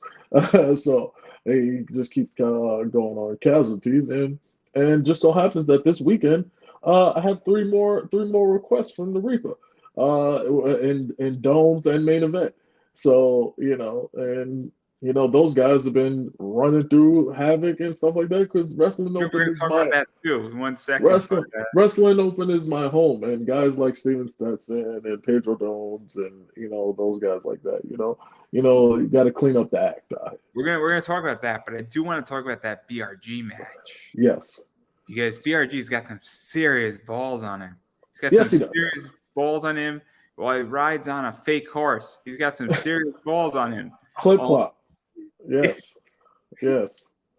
Well, so let's actually talk about this because one of the things is that you obviously called out, Steve, and then BRG stood up and said, "I'm sick and tired of people thinking I'm a joke here." And I'm going to be very honest. I actually thought that was a great promo by him, and I thought it was true because it was real. Yeah. For the first time in a while, I think he said something that wasn't cocky, wasn't him being an asshole, wasn't him being whatever. And at some point, I'm sure that he's going to come on this show, BRG. Yes. We're going to talk about it. But I was like, damn, he's got. And I don't know if you saw the tweet, but I'm like, oh my god, he's got balls on him, and he's going to bring a fight. And this is going to be a fight. And I was like, yo, you better watch out because he might pull a W on you. Yeah. But what was this like? Because when you have something like that, I mean, I think the crowd was like saying, holy shit, this is now. I don't think the crowd was expecting that promo. No. Okay? I don't think the crowd was even against him on that either. I don't think they wanted to root for him, but they weren't against him. And what was that? That was a big pop. And so it was a big pop on Twitter too. So, BRG has been talented for a very long time. He's one of those people I met in the road, but he knows he's good, and then he coasts a lot, and then especially when he got to Wrestling Open, decided to go to Stetson Ranch and become the complete opposite of what a cowboy is, and he's coming from high praise, high class. Going to think what a cowboy is. When the city folk go into the country and they get every stereotypical thing out there. They buy some spurs and buy some things, some boots. They don't want to get it dirty though. And then you got Clip Clop. And he came to me. He knows that I'm gunning for his boss. But he knows his boss is gonna run, so he came up and stepped in the face of death and poked him in his chest, which I gave him respect for. The crowd knows what I've done and what I continue to do to people, and for him to step to me like that, is something you gotta respect, regardless of what the result is. And that's something that caught my attention. What I don't like empty fights. You better fight me with a purpose, or else I'll make you purposeless. So he came to me with a purpose, and which I thought this would be good. This would be good, not only for him but for me, to make sure that I don't overlook something because I'm on a mission. I'm not going to overlook somebody like BRG because he's super talented, because that could have ended in a loss. But BRG is super talented, and so I had to let him know that I am talented as well. And you see the result of that match. I unfortunately did not get to see it live. I was dealing with getting a new Mac instead. I watched it on IWTV, baby. Yeah. I watched it on replay the next day. I figured every once in a while I get a pass.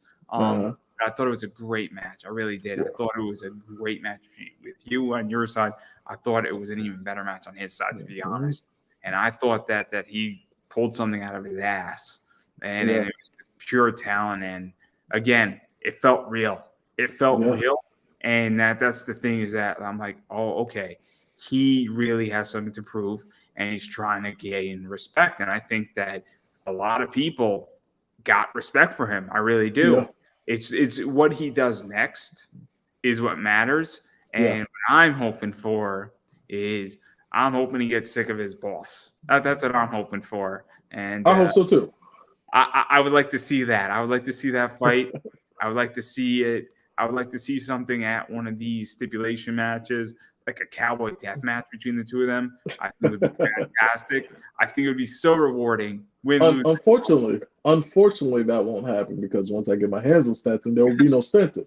So it's like Harry Potter when you give will only remain.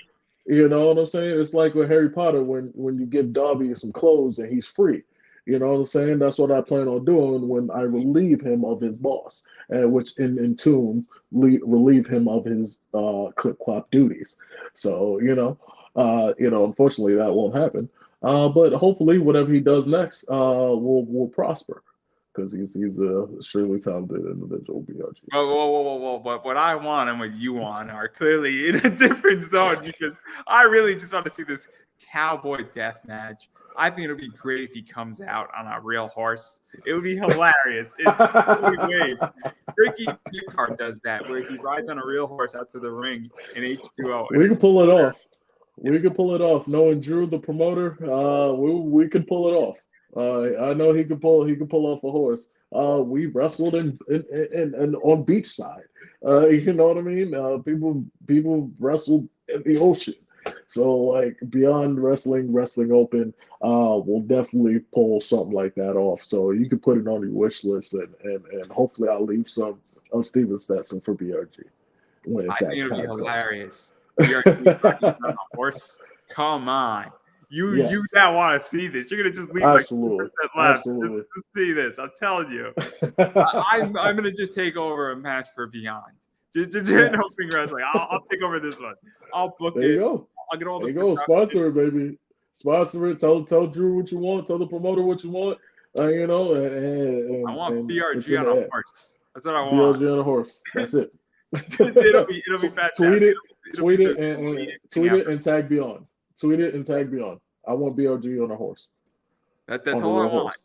That's it. Just give me a Christmas gift, guys. That's all I want. I want BRG on a horse. That's it. That's it. Absolutely. That's all we need. That's all we need. But all jokes aside, yes. Obviously, what's going on this weekend? Because you got a pretty interesting match with the main event. Yes. Pedro, Drones, and Dones, and everything he's doing.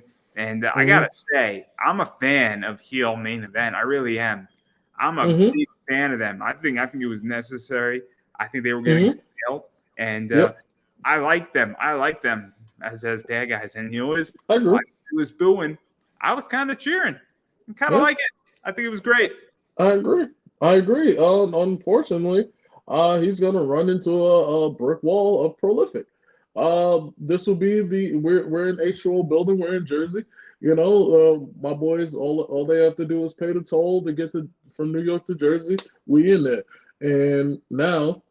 Not only as one of the most dominant forces in Wrestling Open is going to face off against Pedro Dones, the shot caller. Prolific is going to be by my side. My boys, my brethren, are going to be by my side to take on Pedro Dones in main event, which will be which main event is not unfamiliar with Prolific. My two guys have wrestled those two guys. And Dones came out of Johnny Rod's. He was one of the first people who helped me bump. So I've known Pedro Dones for a long time, and so I know these people, and I know it's going to be one of these gang wars, these shootouts, one of these gritty multi-man classics that we're going to put on, but. We're going to stop the shot callers shenanigans on Saturday, H2O. Yeah, it's going to be good. It's going to be a good one, everybody. It's going to be. Oh, yes. But I don't want to keep going with this. I want to back out of everything. We covered a lot of stuff. I know I didn't cover like 80% of your career, which is crazy. This is how this show works now. It's hey, man. We deal with little things now. Little things. Yes. But I think the last 2 years has been a very interesting time, and I Yes, think that COVID has changed a lot of stuff. It's going to sound absolutely. messed up what I'm going to say, but COVID has made it better for me in a lot of ways. Yeah. Personal life, work Mm-hmm. wise, Yeah. other things, just interview wise. I was doing Yeah. 40 a year. Now I do anywhere from 120 to 200 a year, which is a Nice. big jump across Absolutely. multiple That's great. spectrums. And also doing it live is faster. People get to see it, more exposure, Mm-hmm. all sorts of stuff. I at least am trying to help out people to some Love it. degree because everybody needs media, whether they want to admit it or not. Absolutely. Absolutely. You All can't media run away from it. too. Mm-hmm. There's no such thing as bad media. There's no such thing No, as bad. unfortunately. Unfortunately, it's not. Maybe there should be, but I don't know.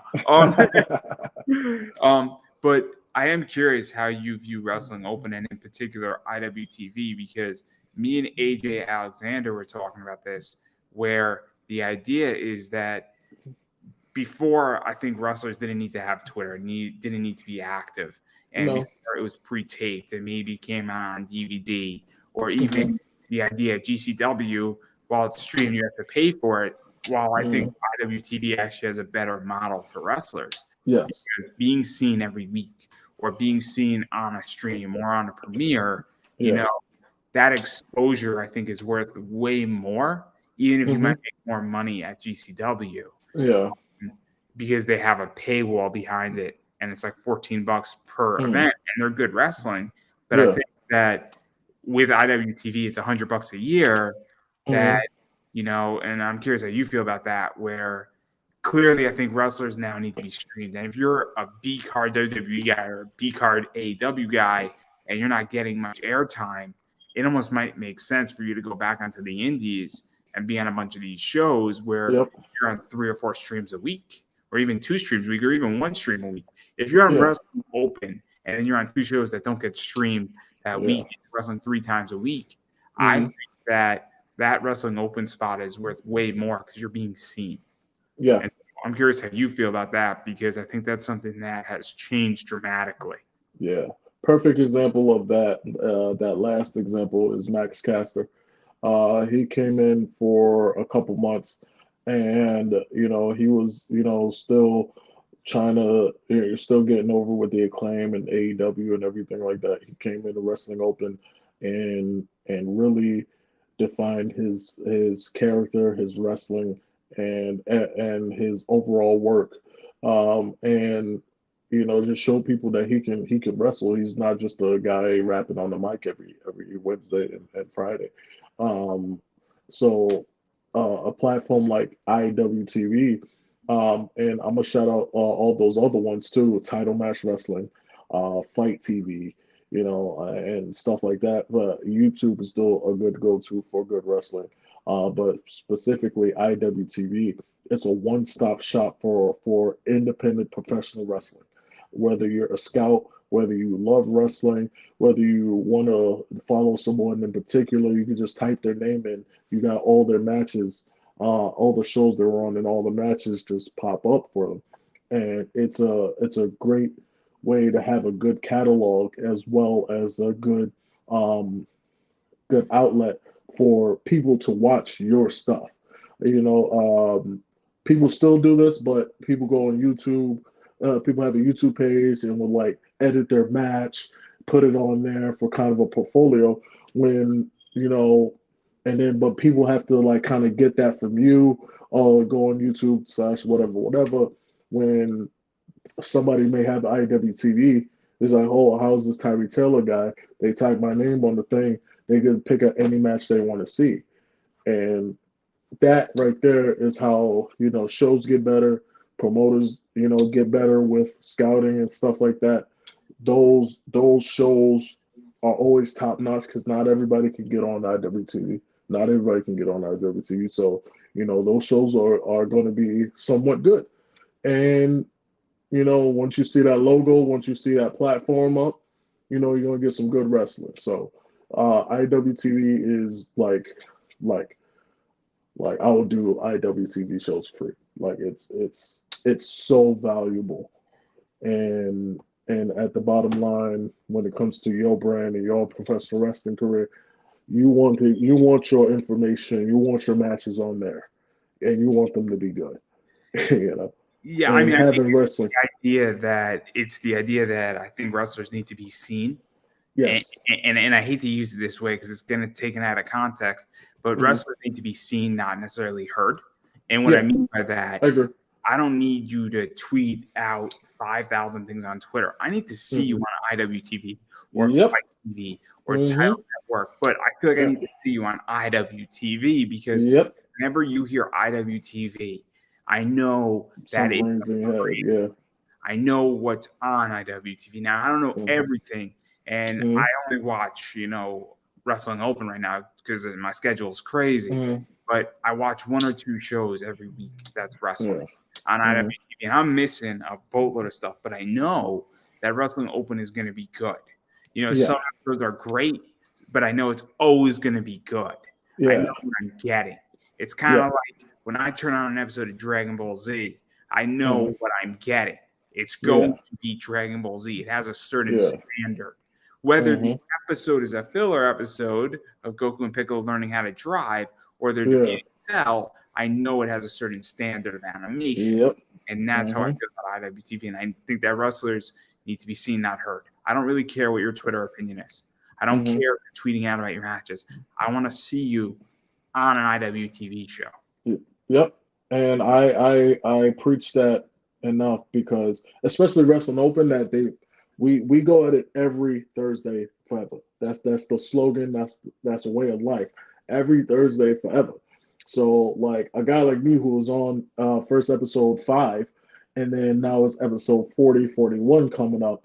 I have at least 15 matches on there that I can send to any promoter anytime or anybody can look at anytime whether and you just see how I develop from there. And 15 matches is a lot of matches to have on the platform for most people.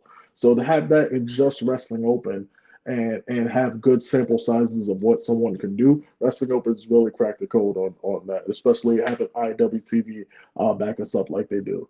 So that platform is just as important as you said. I mean, let's be realistic here. WWE just went through some major changes. I think it's safe to say that, and that's the nice way to put it. I'm being polite here when I say that. I get you. I'm a stockholder of that company, and I'm probably going to add more to my position on it. Yeah. Because I think it's a great company. I think they're brilliant. Mm-hmm. And I think those changes are good. But I think Beyond and / Wrestling Open has been a pull spot from WWE for a very long time. Mm-hmm. And let's face it, we all know who they're eyeing. There's no question about it. Clearly, Sydney Bacabella. Clearly. Yeah. We all know Sydney's going. We all know. No, guys, it's Alec Price. I want to make that crystal clear. Protect that man at all costs. Which one, Alec Price or Sydney Bacabella? Because Sydney Bacabella. Protect that man. We could lose Alec. We could lose Alec completely. It's not a big deal. Alec is going to get his, but protect Bacabella at all costs. But anyway, it's Alec Price for those who don't know. But we know that it's a pull spot. I mean, there's no question about it. We know Hunter's looking at it. We know that top WWE brass is looking at IWTV. There's no question that they're not. Whether they admit it or they don't, they are. Because it's such a good place and there's so much talent now that there's a war coming between AEW, WWE, whether they want to admit it or not. Again, they're going to both be poaching talent from each other, and they're both going to be poaching talent from the indies. Yep. And it's coming. And I'm sorry to say it that way. So I mean, and that's another thing why I think, wrestlers need to be on those platforms, because guess what? You might have 5 matches, and someone might be like, that's exactly what I need in NXT. Yeah. Or that's AEW Dark.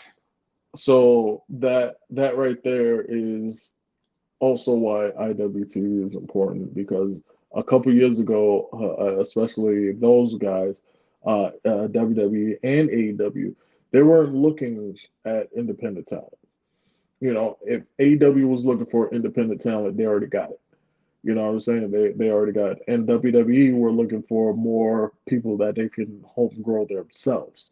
and whether it be from track and field or Olympic style wrestling or anything like that. They weren't looking for independent guys. And now that the indies are in play again, you're going to want to have that portfolio on IWTV or anywhere even close to IWTV. But for people like Alec Price to stand out in a land full of in a waters full of sharks that are hungry, that kid right there is gonna do amazing things because he has grit and he will scratch and claw with the rest of them. I make the joke about Alec Price. I mean, I said the guy who should dethrone Roman is Alec Price. No. You laugh at it, Yeah. but seriously, if you want the most insane pop, it's not Braun Breaker. It's not. You should bring in somebody who is not WWE, who is coming out of the woodwork, who has been gritting on the indies, and you will get your greatest pop, and you will get your Cinderella story, and that story will write itself because you brought in somebody who nobody expected, and all of a sudden, I'll tell you the story. You saw Alec Price. Alec Price is number 30, wins the Royal Rumble, challenges Roman, beats Roman clean at WrestleMania in a crazy match. And everybody's like, who the fuck is Alec Price? Yeah. And I guarantee you will have the greatest pop because it will spread so quickly who Alec Price is, building up to that it will be insane. And it will be the first thing they're going to do is a lot of people and go in that scenario you just put. The first thing they're going to do is go on IWTV and check out who the Alec Price is. The second thing they're going to do is Google Alec Price to see who the hell Alec Price is. And they're going to, and Alec Price is so, professional wrestling sometimes just caters to professional wrestling fans. But WWE, and especially you being a shareholder, we like to call those people normies. They bring in the regular people, the regular people who are not, wrestling fans, but they came in for a good time and stuff like that. The reason why, I thought this one through though. The reason why is that they don't have an answer at this point for Roman. So you have to go outside of WWE to find your answer. And you have to go to the indies and you have to create what the fuck just happened moment. Because the whole point of that is you're trying to draw attention of saying what just happened. Yeah, what's it's going on? Jinder Mahal all over again. And so that's the whole point of what this does. So as a shareholder, and this is just how I think, what that's going to do is that's going to spike interest. Because that's the whole thing, is that you're creating a drive and you're creating an interest and you're creating question marks. And now you're creating saying, have they lost it? Or are they doing something and making a hard left pivot and clearly signaling that we don't have an answer to said problem and we're going to shift things up and we're creating chaos and anything happen here. And so as a shareholder and as somebody who understands wrestling, I want to create chaos in that company. Because the second you create chaos in that company, not anarchy. There's a difference between the two. Chaos is controlled. Anarchy is when things burning down and you have people walking around in their underwear. And target at 3 in the morning. It's just like Maven eliminating the Undertaker in the Royal Rumble. It's something like that. It's Zach Gowen beating somebody with one leg. It's certain shit like that that's gonna Brock Lesnar beating the unbeatable Undertaker on WrestleMania. You know what I mean?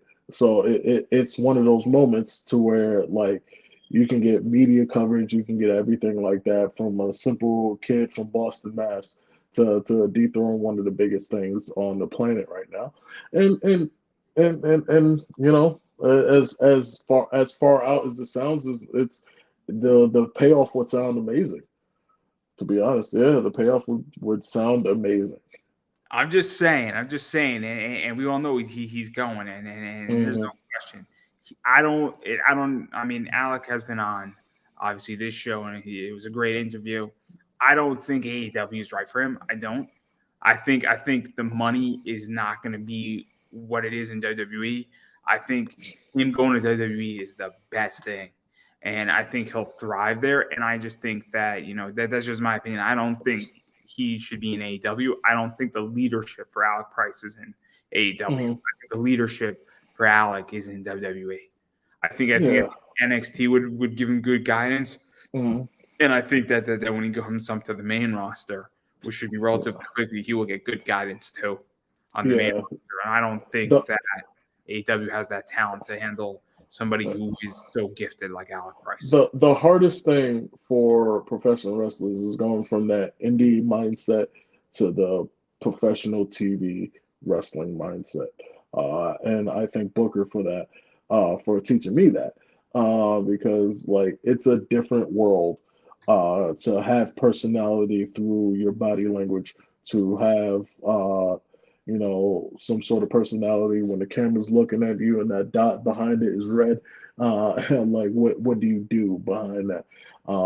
There are some things that in that aspect WWE does better. And if you put him there, he would thrive. But he has to be a sponge to learn all that good stuff to be as well rounded as him, because he can have a 30-minute, 40-minute barn burner with the rest of them.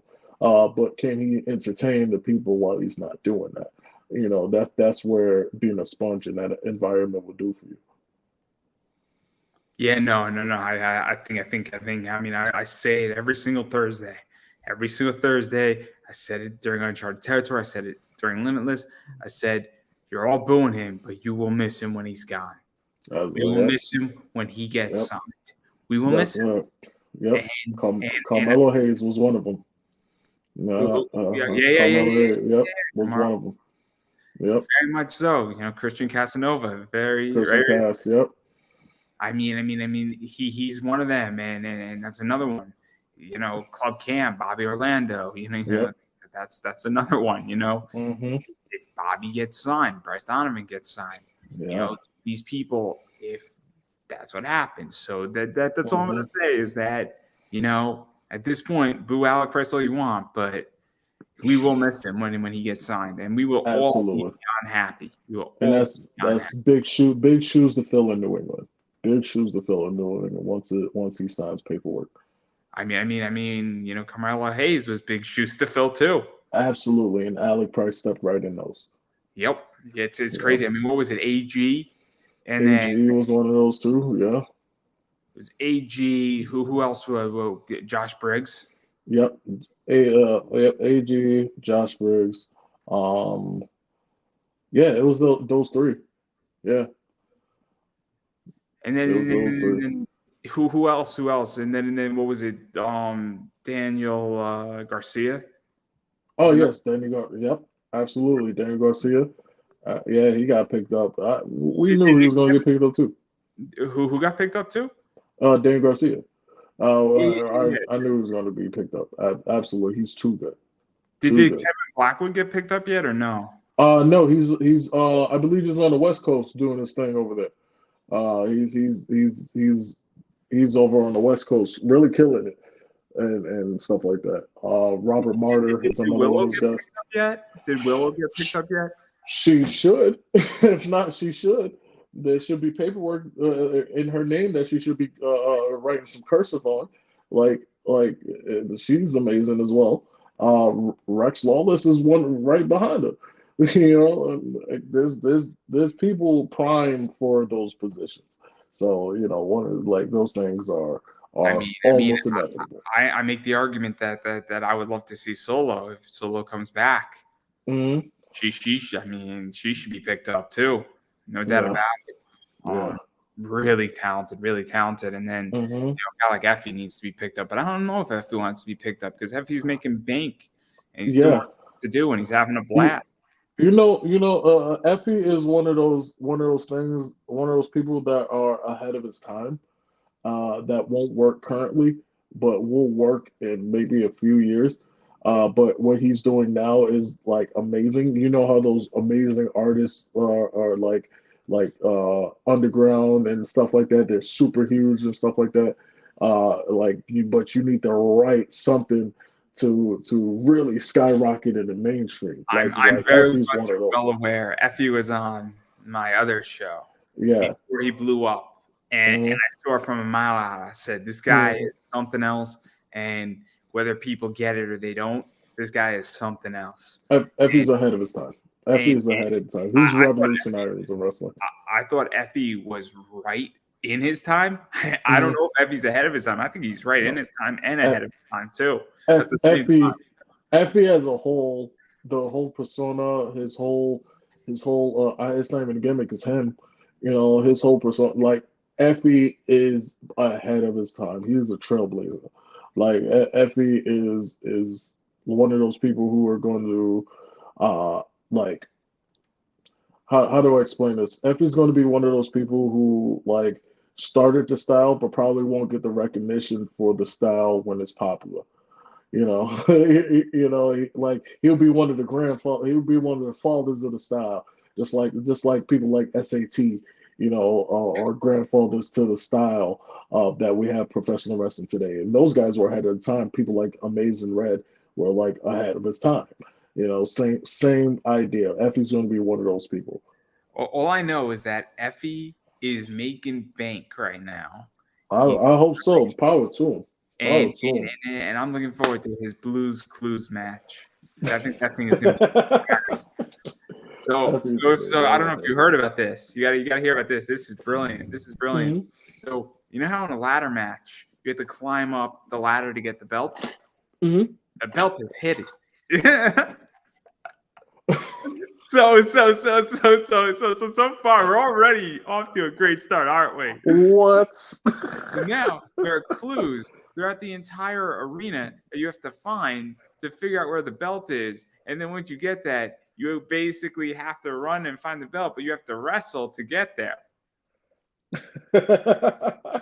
I think it's brilliant. I mean, I'm totally down for this because as somebody with a physical disability, I can actually compete in this match because it actually requires thinking first and foremost.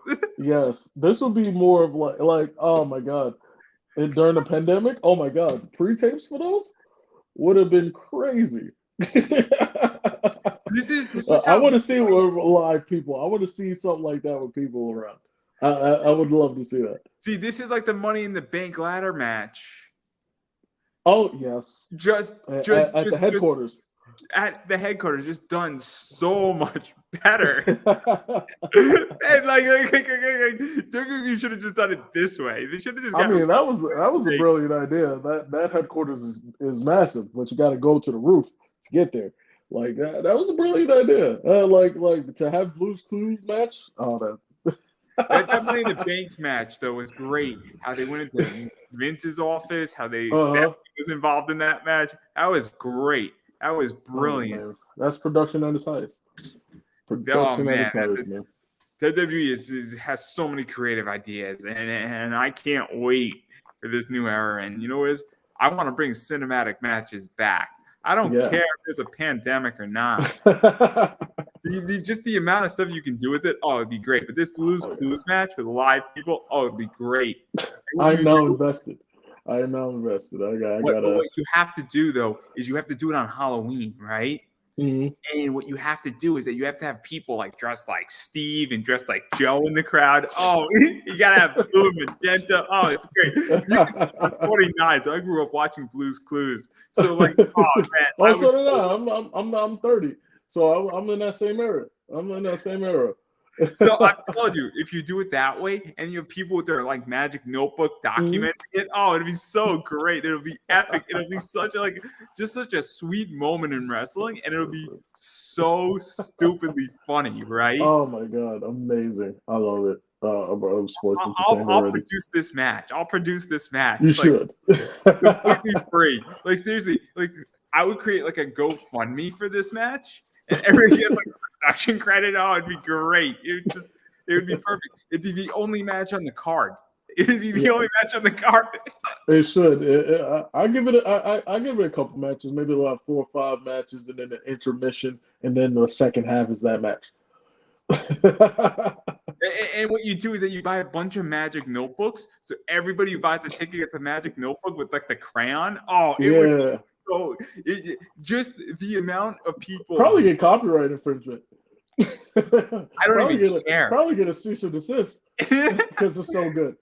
And then you hang it up on your wall, like I'll put it right there. Like, it'd be sick. It's terrible. This is so bad. We're really gonna miss Alec Price, but he's gone, aren't we? Oh yeah, absolutely. But we got to step in there. But before I let you go, because we've been talking for a while, I am curious about one more question. It's actually a serious question. Where do you think the wrestling business is going? Because obviously, it kind of piggybacks off of that, where it's the idea that wrestling is evolving, and it's evolved in a lot of ways. A lot of things in pop culture, in my opinion, have evolved. And I think things were going to get there anyway. I think we were going to get to cinematic matches in about 8 years. I think we got there about 8 years, in 10 years. I think we're going to get them in 2030. And I think that we got there a lot quicker in 2020. And I think certain things in wrestling have obviously been sped up on the timeline. So I'm curious where you think wrestling is going and where it's, I guess, going to not necessarily evolve to, but what's the next step for it to take as a business? So like wrestling was mainstream in the 90s and in the 2000s, early 2000s. These times is more of a niche, kind of a niche asset to like the entertainment world. Where I see it heading is we're trying to get that casual back, even the people not watching wrestling, people not watching TV as a whole, to try to get that glory back. But I don't even think they want that. I think they want to create a new path for professional wrestling because we left so much of the shenanigans behind when it comes to steroids, when it comes to abuse, when it comes to drugs and stuff like that.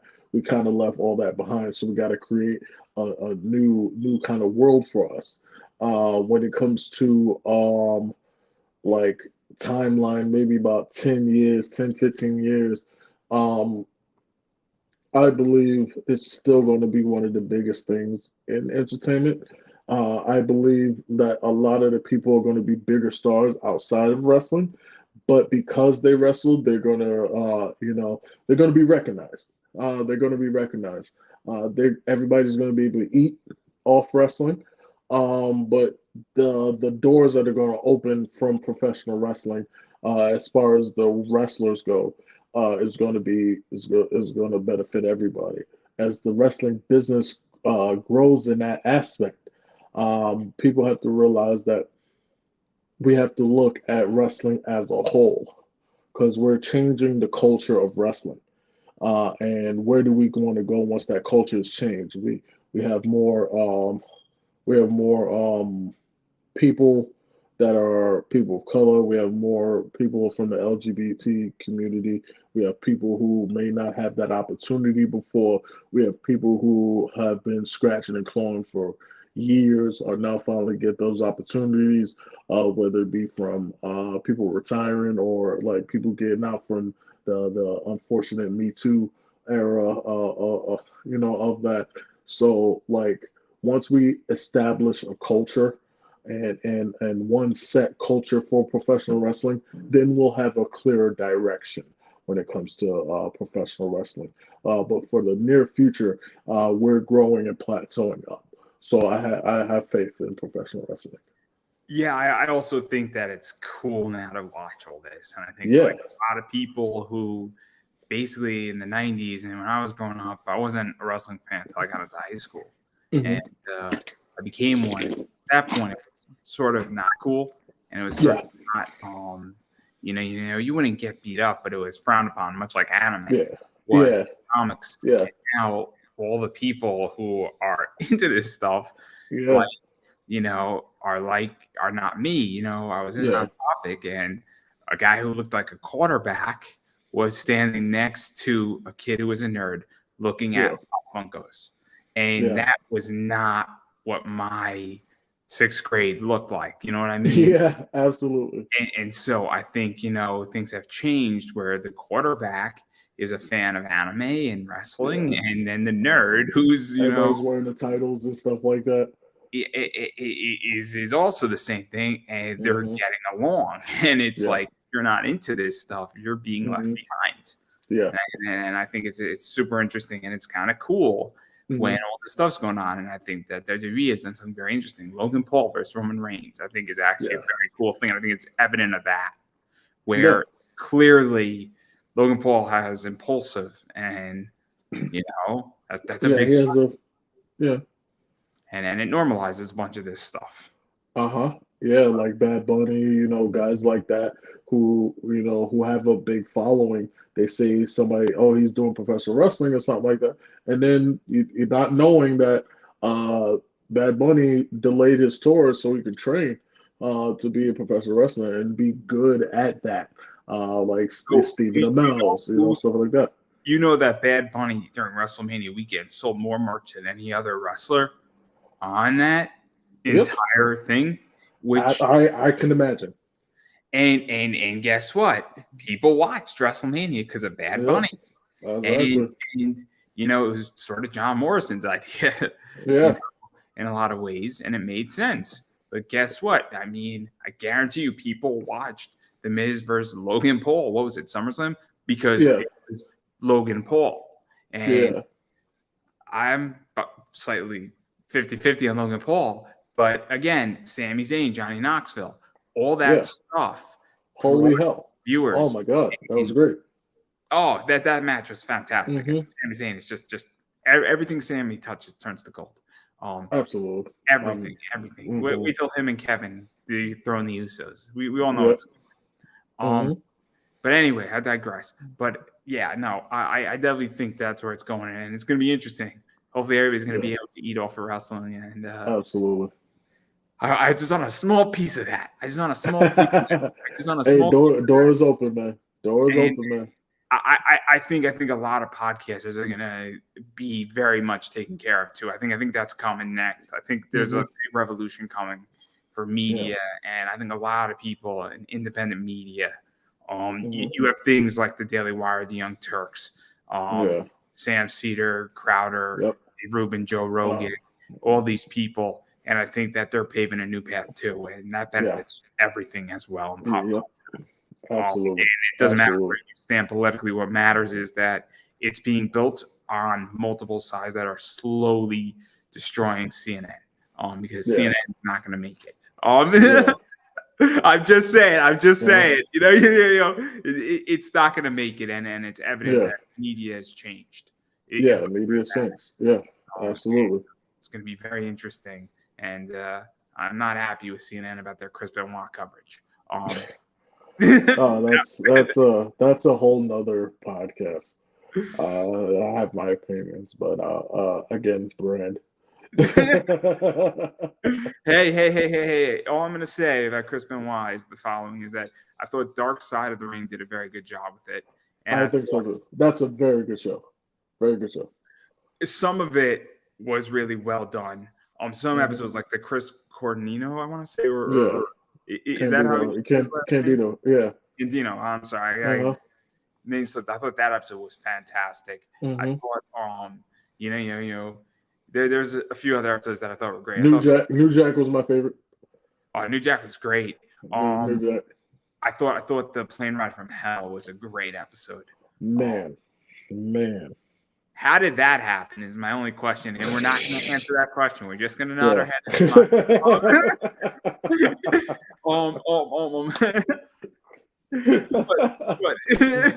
I mean, I can imagine. I have this joke. It's like I only got into professional wrestling for the road trips.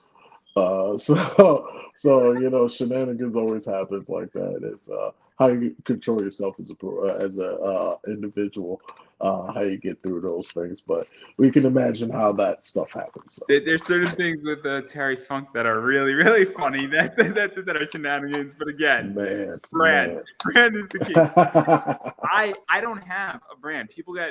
I can't get canceled. At this point, I can't get canceled because I'm self-funded. I run my show however I want to, but I understand that you have a brand. And unfortunately, I hate to break this to you, but after almost 2.5 hours, I just ruined all of it. People know me. People But know me. anyway, I'm anyway, cool. I'm sure that I'm going to get at least some opinion out of you when we're off the air. But about everything. But I do want to give you a chance to self-promote because obviously you got a lot of stuff going on. You're busy. Obviously, this Saturday, I'm going to be watching, tweeting. I'm going to have a good time on IWTV. Remember, we are out to protect Sydney Bacabella at all costs. Yeah. At all That costs. is the All official costs. stance here. That is the All official costs. stance. All costs. All costs. So I'm an open book when it comes to social media. T_Taylor347. You can catch that on my Instagram, my TikTok, my Twitter. Tyree Detailer on Facebook. I have Wrestling Open on this Saturday. And then later that night is going to be Pro Wrestling Magic in Jersey as well. So, I'm double shotting that day.